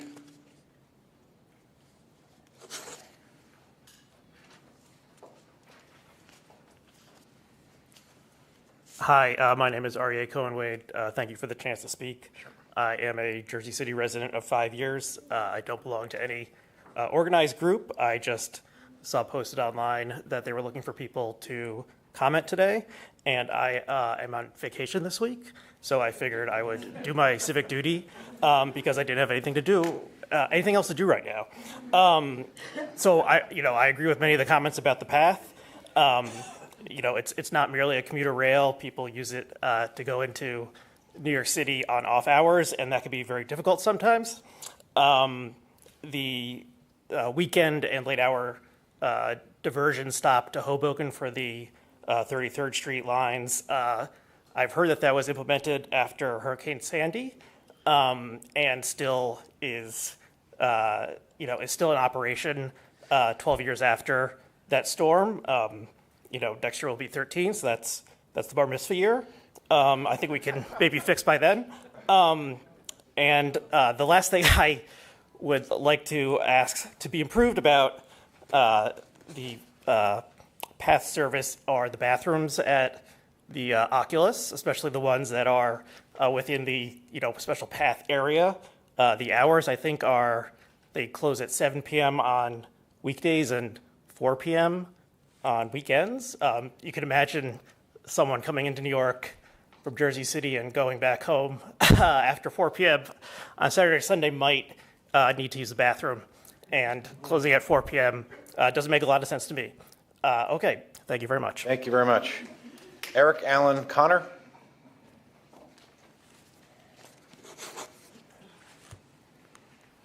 Thank you. My name is Eric Connor. I've long relied on PATH for my daily commute, for outings into the city with my family, and as the last leg of my journey home after a long work trip. I recognize that, as commissioners, it is your duty to ensure the long-term success and financial sustainability of the Port Authority in supporting our region's economic well-being. And I know that you view the ports, airports, bridges, and tunnels as the assets whose revenues have sustained the Port Authority for over 100 years. From your perspective, the PATH probably looks like a liability, a money pit, a $100 million weight around the agency's neck pulling down the bottom line.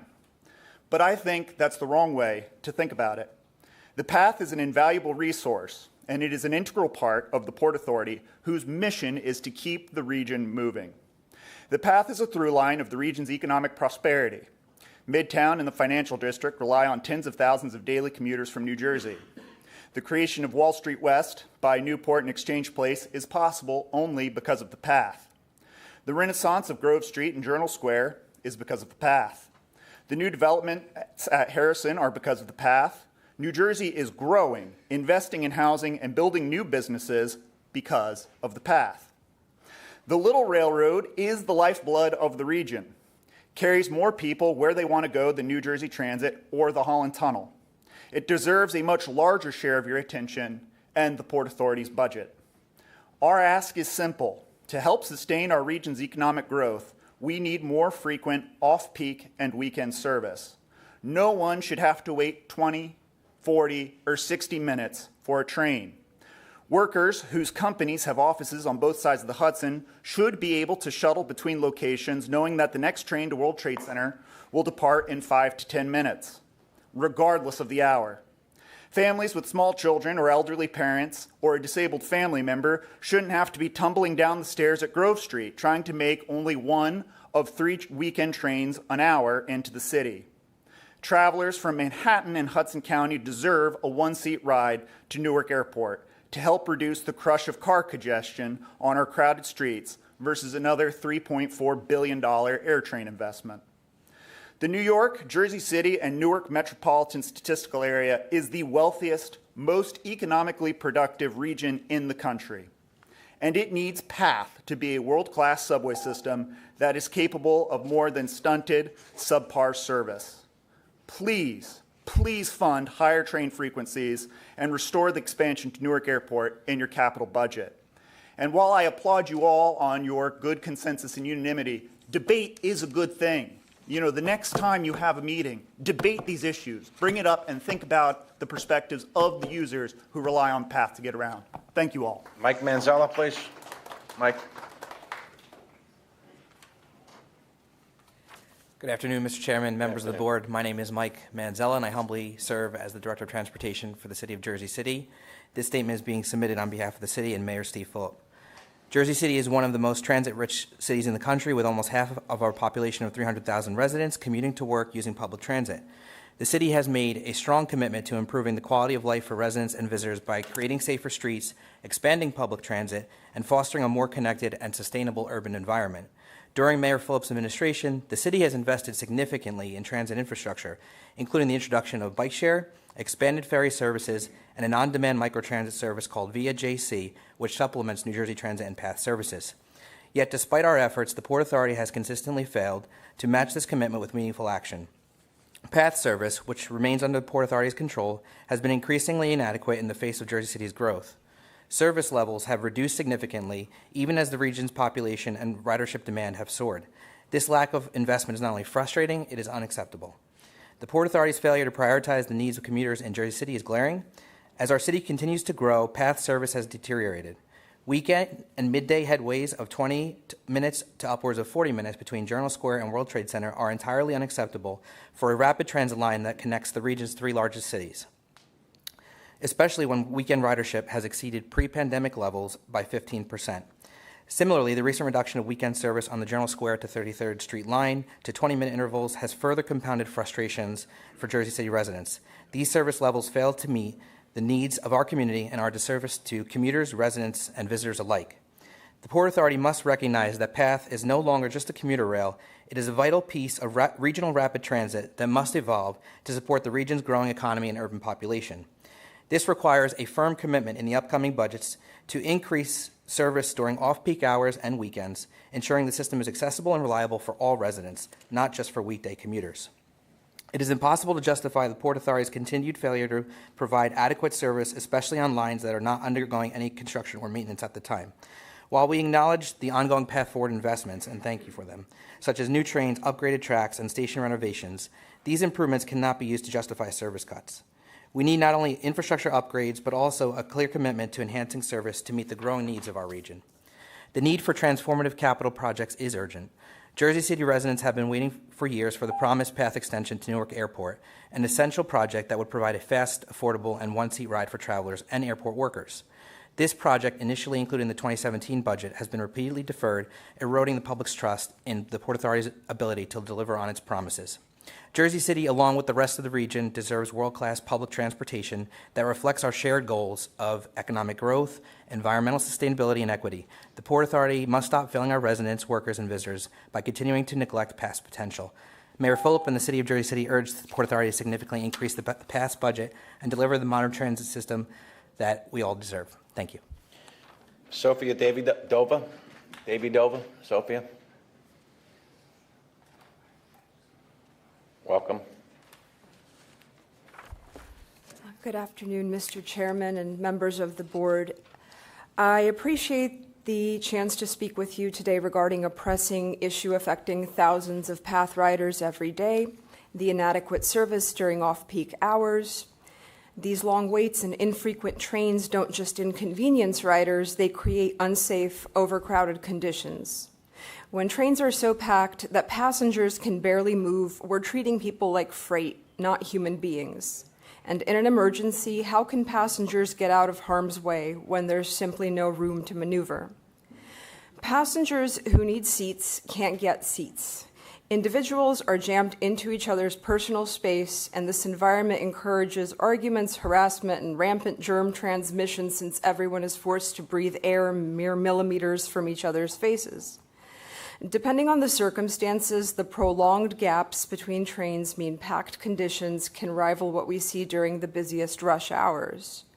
This problem is exacerbated by the region's growing population, especially in Jersey City, Harrison, and Newark, and I'm sure will be exacerbated further by congestion pricing and more return-to-work mandates. More riders depend on the PATH at all hours, and unlike rush hours, non-folding bicycles and scooters are permitted in train cars during off-peak times, and bulky lithium-powered bikes with delivery boxes block doorways. The absence of visible safety enforcement only deepens the sense that rider welfare isn't being taken seriously. And while I have read on the site that only 2 full-size bikes are allowed per car, I've counted up to 5. Increasing service at all hours isn't just a matter of comfort and convenience. It's about preventing tragedies. Increasing off-peak service would reduce crowding, increase ridership, and ensure that everyone can arrive at their destination safely. I hope that the next time I have an opportunity to speak with you, it'll be to say thank you for taking these concerns seriously. And just want to throw in, please stop routing weekend and night trains through Hoboken and allow direct service for like you do in the rest of the week. Thank you. Thank you. Samantha Noli? Samantha here? Okay. West Honeycutt?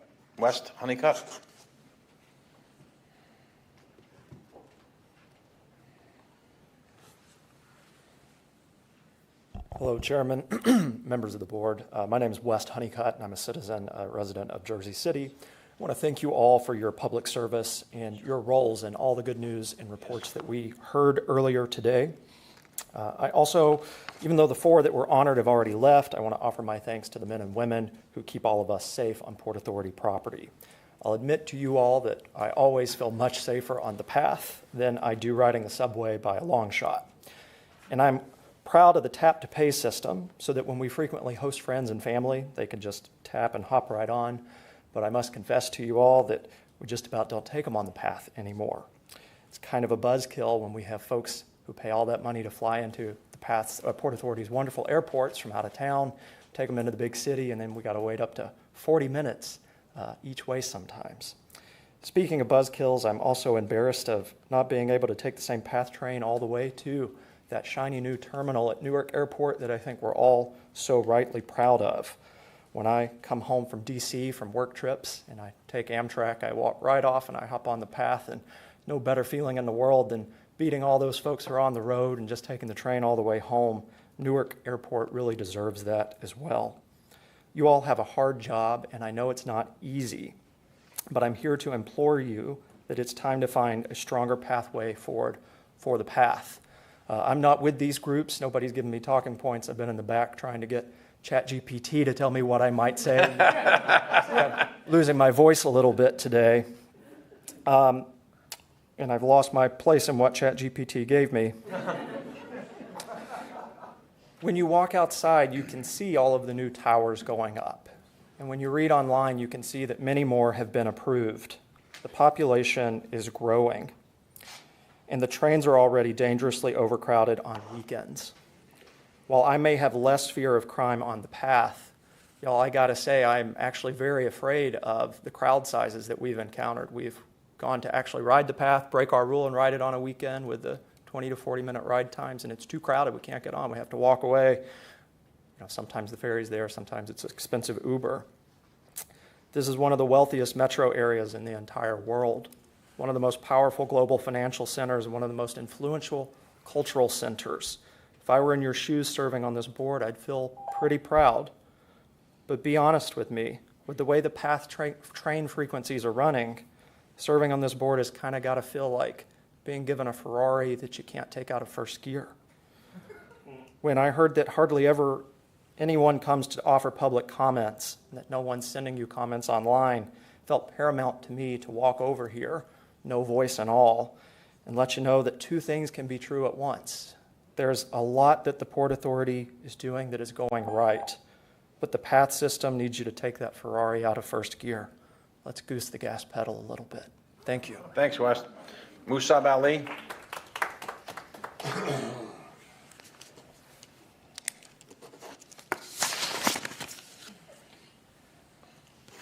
Thank you, Commissioner, Chairman, for having me.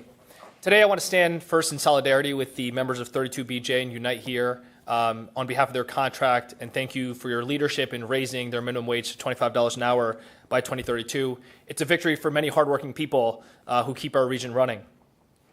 I'm also here on behalf of Hudson County Complete Streets and advocate on behalf of the PATH train. And I think especially as we think about the fare increase of 12% to the PATH train, we cannot ask riders to pay more for worse service. The increase is also disproportionately going to impact low-income riders, and those are the very same people who need more stable, reliable public transportation. And so I want to talk about three things. The first thing is the increase of off-peak service. There are many times that I ride the PATH train, especially when I'm in the World Trade Center, where sometimes I see people having to pick between either squeezing onto a PATH train like sardines or wait another 20 to 40 minutes for another train just to go through the same cycle over and over again. If the PATH train can run at 2 minutes during the day and during peak hours, it should be able to run on 5 minutes during off-peak hours. The second thing is about expanding the PATH train to Newark Airport. I think many of the speakers have mentioned, we're all so proud of Newark Airport and all the awards that were mentioned that it's won, but I think it's vital that we provide access for people to the PATH train. Currently, the system is just 3 miles short of EWR, and a direct connection could eliminate time-consuming transfers, benefit travelers, citizens, as well as the thousands of airport workers we have that we rely on every single day. The third thing is I want to talk about prioritizing the Marin PATH station. I know it's a project that was once spoken about, but the west side of Jersey City is something that's growing rapidly, but its transit infrastructure hasn't kept pace. Opening that Marin PATH station could unlock opportunities for jobs, healthcare, and education while reducing congestion in a very vital part of Jersey City. It's an investment in equity and mobility and the future of our region. The PATH system is not just about transportation, it's about connection, opportunity, and justice. By increasing off-PATH service, expanding the network, and prioritizing underserved areas, we can make the PATH safer, more reliable, and more equitable for all. These are investments our riders, workers, and communities deserve. Let's rise to the challenge and deliver the future we all deserve. Thank you. Thank you. Those are all the live speakers, Jim? And we have two videos and one written statement. Is Matthew Ramirez here? Oh, yeah. Does- Come on up, Matthew. Oh, would you say ditto? Thanks for having me. I appreciate it. Really quick, I just want to say the good things that you guys have done. So we love the safety, the budget that's being passed, and everything like that. I think it's great. On track to hit the 2050 Green Initiative. I was like, way to go. Keep it up. But for the most part, it's just the frequency of PATH trains that are coming in. There have been times where after it's midday in the city, we're coming back, my roommate and I, and we get down to the PATH train because we see that it's leaving in 5 minutes and it's completely packed. So we have to make that decision of either squeezing on, forcing our way on to make an uncomfortable situation, or waiting for the train. So then we wait another 20 to 40 minutes for the train. It's also just frequency, and then I do enjoy that you guys are receptive to expanding the train to Newark Airport as well. And then also for the first time, hearing the Marin station opening up, I think is, a fantastic idea. I mean, just, things to think about. All right, that's it. Thank you. Anybody else, Jim? Live? Okay, we have one written from Lucas Theodore, which will be read into the record. Yes. And then we have two videos. Winnie Fred Victor Hines. Do we have that video? Good afternoon. I'm Winifred Victor Hines, a resident of the South Ward of Newark, a member of the City of Newark Environmental Commission, and Executive Director of the Wequahic Park Association.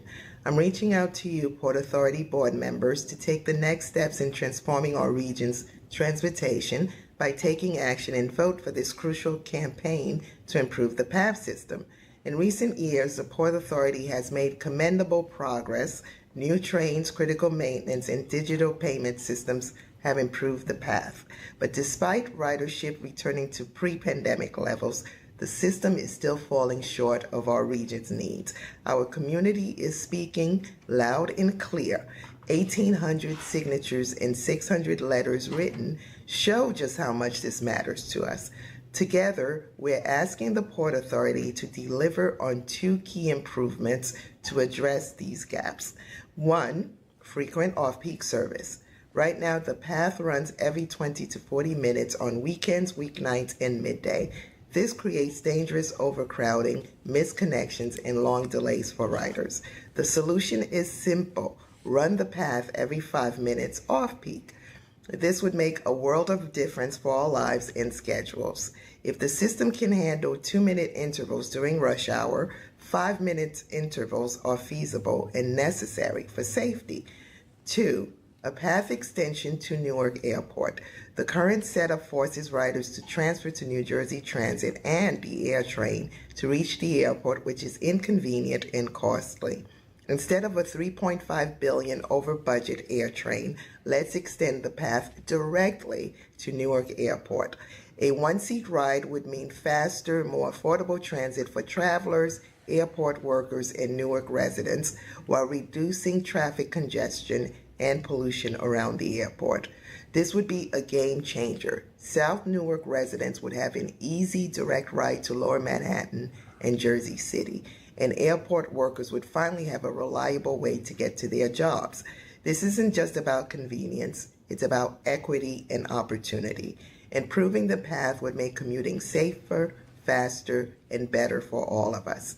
We're also asking the Port Authority to extend the Lincoln Tunnel Express bus lanes to 24/7 operation and to develop transit alternatives to address congestion pricing. These improvements are essential to meet the needs of our growing region and reduce our dependence on cars.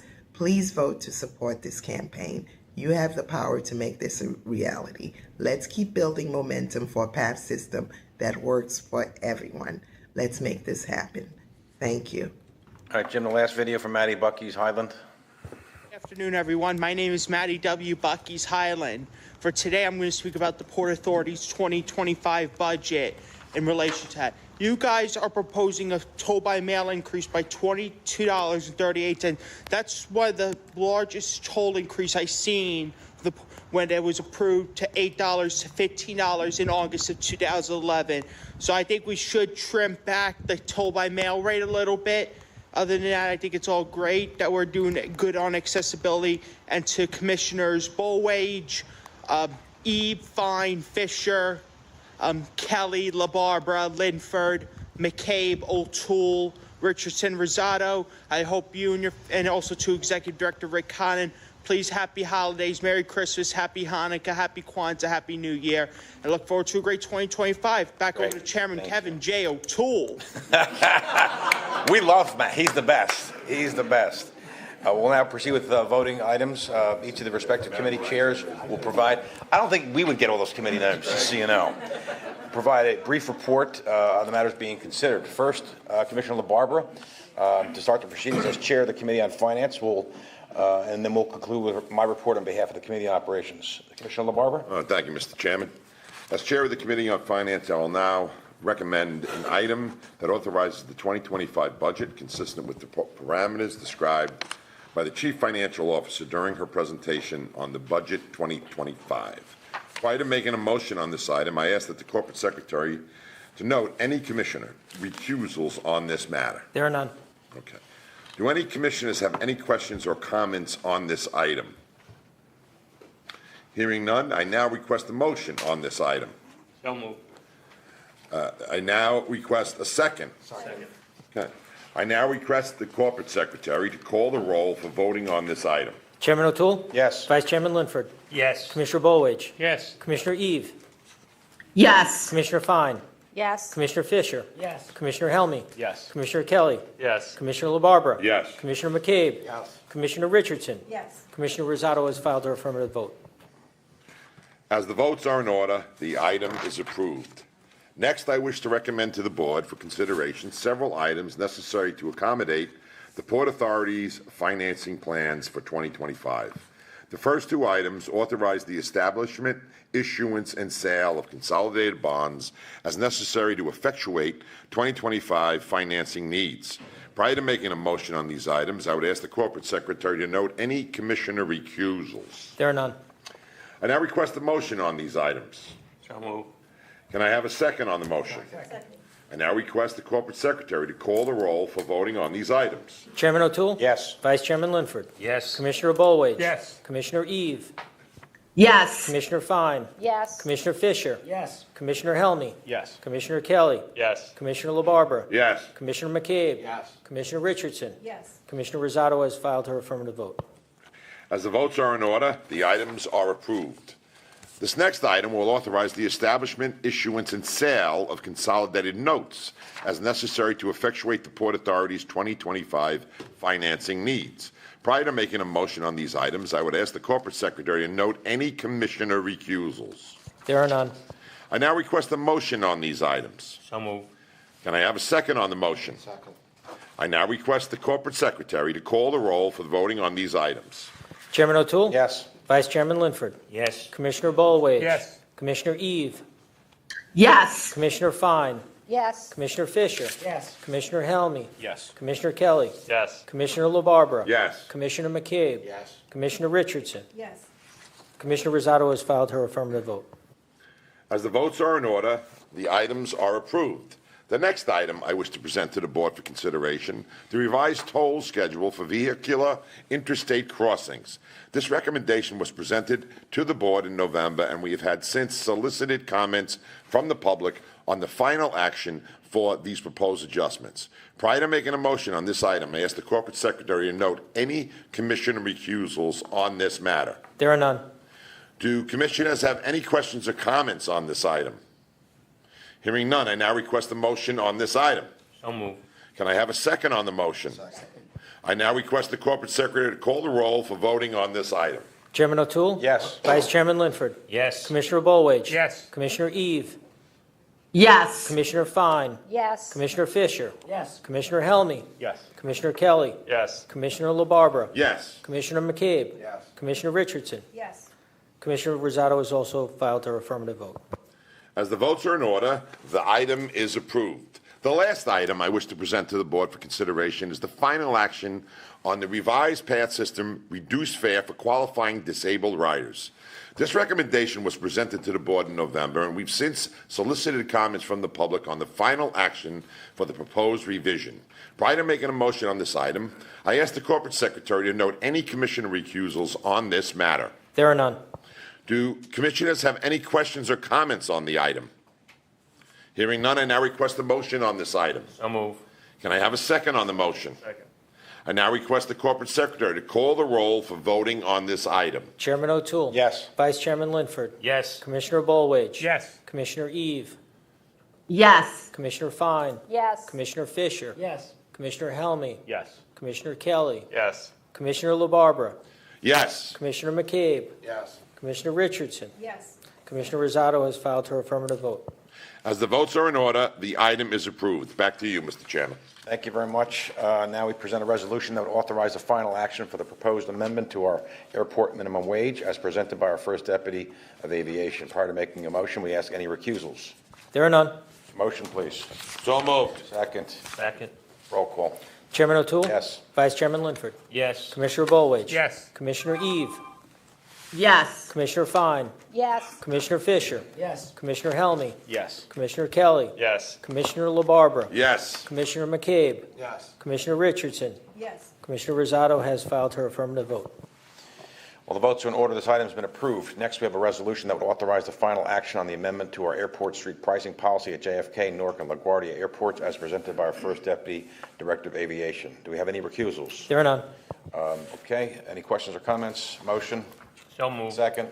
Second. Roll call. Chairman O'Toole. Yes. Vice Chairman Linford. Yes. Commissioner Bolwage. Yes. Commissioner Eve.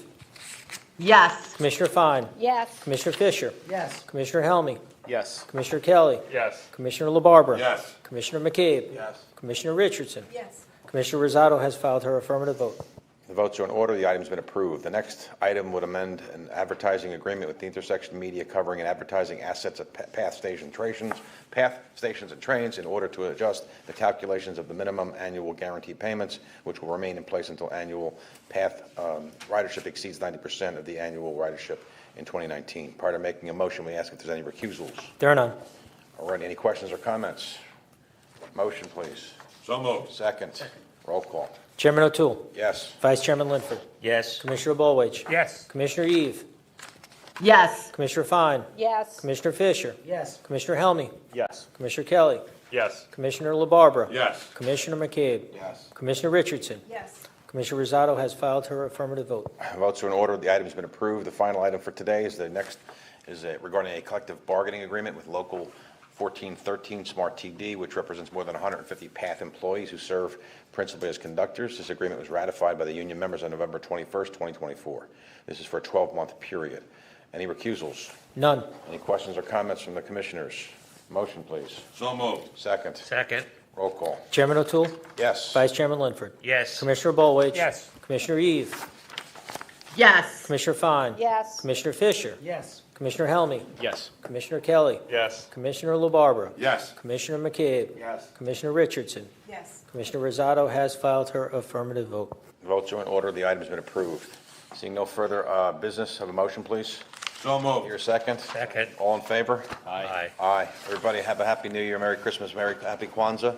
Happy Happy Hanukkah, Happy which is late. holidays. Happy Hanukkah's late, right? Isn't it? On Christmas. Christmas. All right, be safe, everyone. Thank you. Welcome back. Merry Christmas to you and everything else. Rick?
So for our first question, we have Ashna Shah from Bloomberg.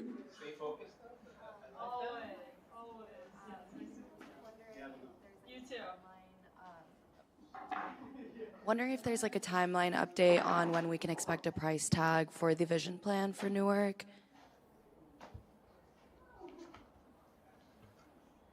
Well, the board just approved planning money, looking at Terminal B. So it's really there's a lot of work to be done in terms of planning, figuring out exactly how to move forward on the various elements of the vision plan. I wouldn't put a time frame on it right now, but it's going to take a good deal of work on the planning, and at that point, I think we'll be able to come up with a cost estimate. Thank you. All right, now going to the phones, we have Samantha Liebman with New York One.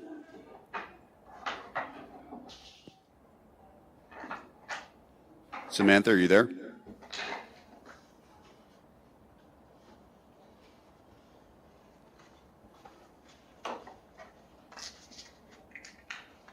All right, we'll come back to Samantha. Next up is going to be Larry Higgs with New Jersey Advance Media. Larry?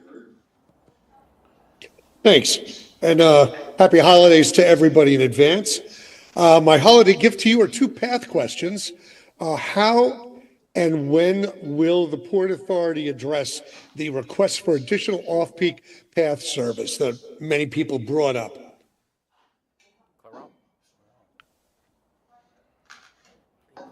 Hi, Larry. It's Clarell. Good afternoon. So, Larry, I think we are in the process of looking at it. As you know, we are full force into our Path Forward program. And as we look at it, I've been with the Port Authority over 30 years, and I cannot remember such a large investment in Path. I mean, when we look at it, you're talking about $3 billion worth of an investment into the tunnel system. So that's a lot of work, and looking to balance that with ridership and being able to provide service. So this is something that we're continuing to do as we work on the system to make it more reliable, to improve service. In the meanwhile, we are looking at ways to try and increase frequency. So we are in the process of that as we are knee-deep into this $3 billion investment.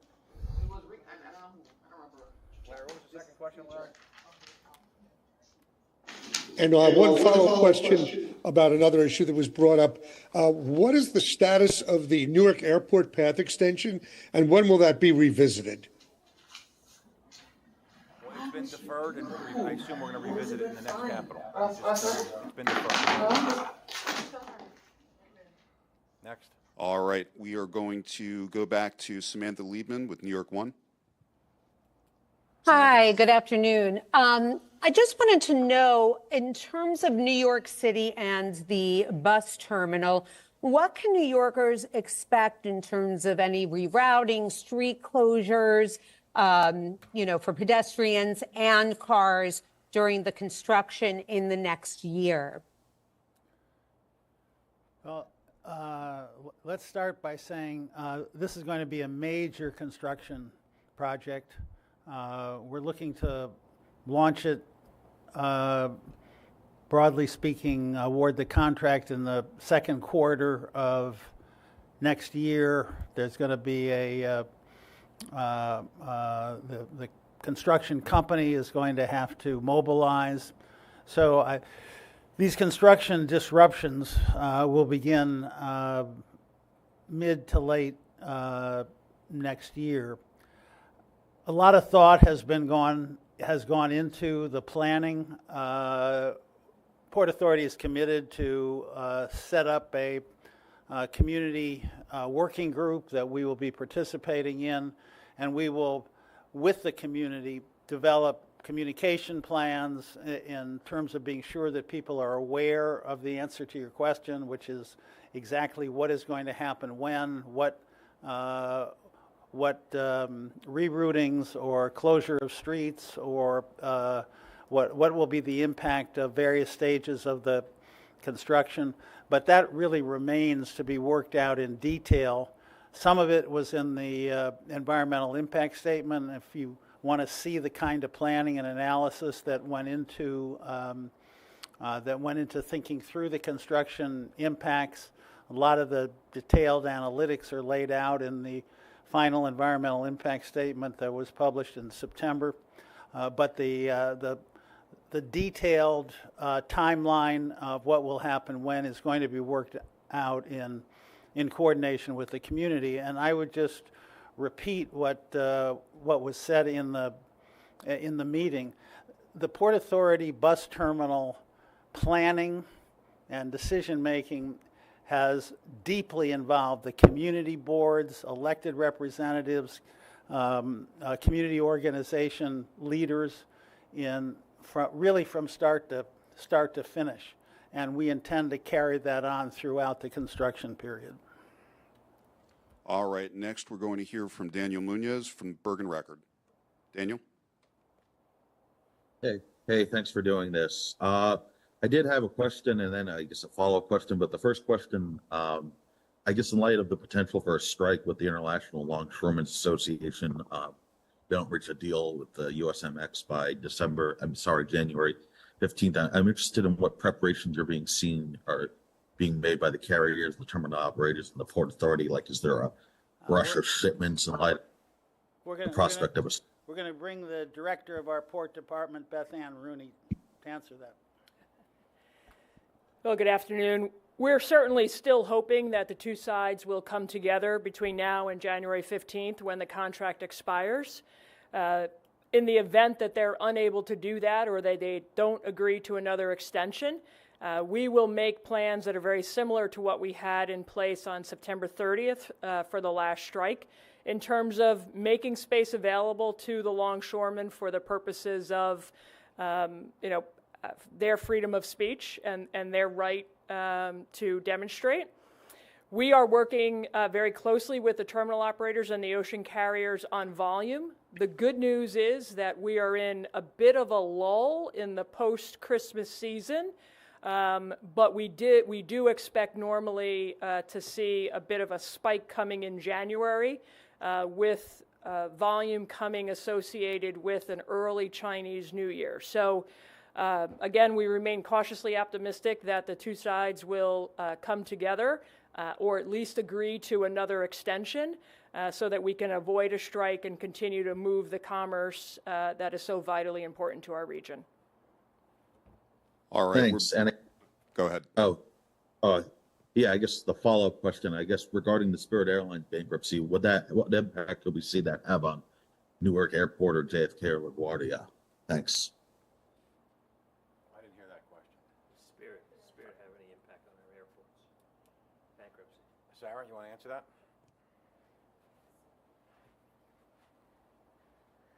Good afternoon, Sarah McKeon, First Deputy Director of the Aviation Department. We've been in touch with Spirit. They don't anticipate any change at this time. They have what's called entered into an agreement, a prearranged bankruptcy. What they've told us is that they intend to be out early in the year in 2025 of bankruptcy, but at right now, as it stands, no change to their operation is planned at Newark or at LaGuardia. All right, thank you. We're briefly going to go back to Larry Higgs, who had one follow-up question. Larry?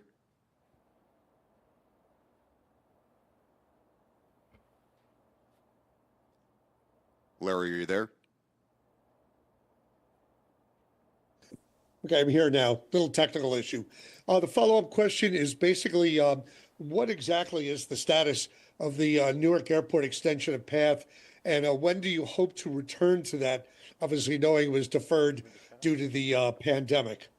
Yeah, that's been deferred, Larry, and we're going to revisit that in the next capital. Thanks. Thanks. All right, thank you. Next up is Peter Gill from Newsday. Peter? Hi, good afternoon from Long Island. I just wanted to follow up about the Easy Pass charges and especially, I mean, the toll rates going up, especially significantly for those who are using toll by mail. And I wanted to ask, it looked like on the slide it said that the hope is to bring down the toll by mail rate to about 15% to match MTA levels. My first question is what is the current rate? And then secondly, why is it a good idea to have more people using Easy Pass rather than toll by mail? Is the problem of ghost plates a significant reason why this is important? Well, it's important for multiple reasons. First, it's better for the traveler because the Easy Pass rate is less than the toll by mail rate, both previously and what will be put into place in January. From the point of view of administration, it's much more efficient in terms of the operation of the system to have people have accounts. The transponder is read. The billing becomes automatic. The violations issue get reduced dramatically. The ghost plate problem goes away fundamentally because the gantries are reading the transponder. So from the reason what we've done is, yes, to raise the TBM, but what our incentive point, and it's why we're delaying the effective date, is we want to incentivize people to use Easy Pass. It will be less expensive, and it will be better for the system, and it will reduce violations. So we're urging people not to pay the higher rate of toll by mail. It's been raised in order to have the differential between toll by mail and Easy Pass more, and our effort is going to be to plead with people. Don't pay the higher rate. Get Easy Pass, eliminate the ghost plate problem, reduce violations which put burdens on others. If everybody pays, it's better for the system. So from our point of view, the whole point is to try to get people to sign up for Easy Pass for the reasons I just laid out. All right, next up we've got Jeff Yapolator from the Airport Voice. Jeff? Gentlemen, how are you? Hey, Jeff. Good. Hi, Jeff. Good. First question, how many times have you been reelected? It seems amazing. I think this is the 8th. I mean, I started in 17, August of 17, and now this is, I think, the 8th time, I think. That's great. Congratulations. Thank you. The real question is, I thought there was going to be some talk about the Healthy Terminals Act, but I guess that's not really happening. But, when I walk around the airport, I talk to a lot of companies, service companies out there. And, the wage increase obviously has a bit of a burden to them because a lot of them pass it on to the airlines, and the airlines many times don't really willfully accept it, and it creates a little financial burden for these people. And also the HTA, there seems to be a lot of confusion there, and it's a lot of duplication. So do you plan to include some of these companies in future conversations with the HTA or about minimum wage so they all feel kind of they're part of this process? Well, let's be clear about what is on the table in terms of Port Authority action and talk about the Healthy Terminals Act. There are two Healthy Terminals Act, one in New Jersey and one in New York. The New Jersey Healthy Terminals Act has a mandate in terms of health care and other fringe benefits that is more favorable to workers than the New York Act. So our decision on the minimum wage is not affected by, does not involve the two Healthy Terminals Act, which are legislative acts by New Jersey on the one hand and New York on the other hand. The New York governor's office has indicated that they are going to look at reevaluating the New York position, but that area, I mean, this is a little bit of legal talk, but when both states have acted on a particular issue, that essentially, from our point of view, preempts us from stepping into that issue. So the question that has been raised is, will New York raise will change the provisions of the New York Healthy Terminals Act? Really sits with a receptive New York governor's office. In terms of the employers at the airport, having a livable minimum wage is really, it's a good thing in and of itself, but from the Port Authority's point of view, being able to attract workers who feel they are being fairly compensated and who therefore will have longer tenures at the airports is really a major priority, because that brings with it better training, more experience, and what it does is the workers then become eyes and ears in terms of our safety and security agenda and our passenger experience agenda, because they will be better at their jobs and they will know the airport better and know how, in an emergency, to help out. They will, by virtue of their experience, be able to spot security issues or something amiss. So from the point of view of the airport, a more stable worker base is really a major priority across the airport, and we believe that the higher minimum wage will contribute substantially to that agenda. No, and I appreciate that, and I just wanted to share that it does appear that many of the increases have to be passed along to the airlines, and the airlines, in some cases, resistant, and some delays, and it does affect some of these companies that are really wanting to do the best for their workers. There's no question about it. So if there's any way that the port can impress upon everybody to cooperate and deal with these changes, I think it would help everybody. Well, I think we've said that, and we will continue to say it, which is that we think it's better for the airport community to have a higher minimum wage. And I might say our action is consistent with what many airports are doing. There's no question that our minimum wage is one of the highest, but many airports are moving in that direction, and particularly what we consider our peer airports, the larger airports, we're very much in step with them. All right. Well, thank you. And I just wanted to thank you for all your work, and happy holidays, and talk to you next year. Thanks, Jeff. Thank you. And that concludes this month's press conference. Thanks, everybody, for joining.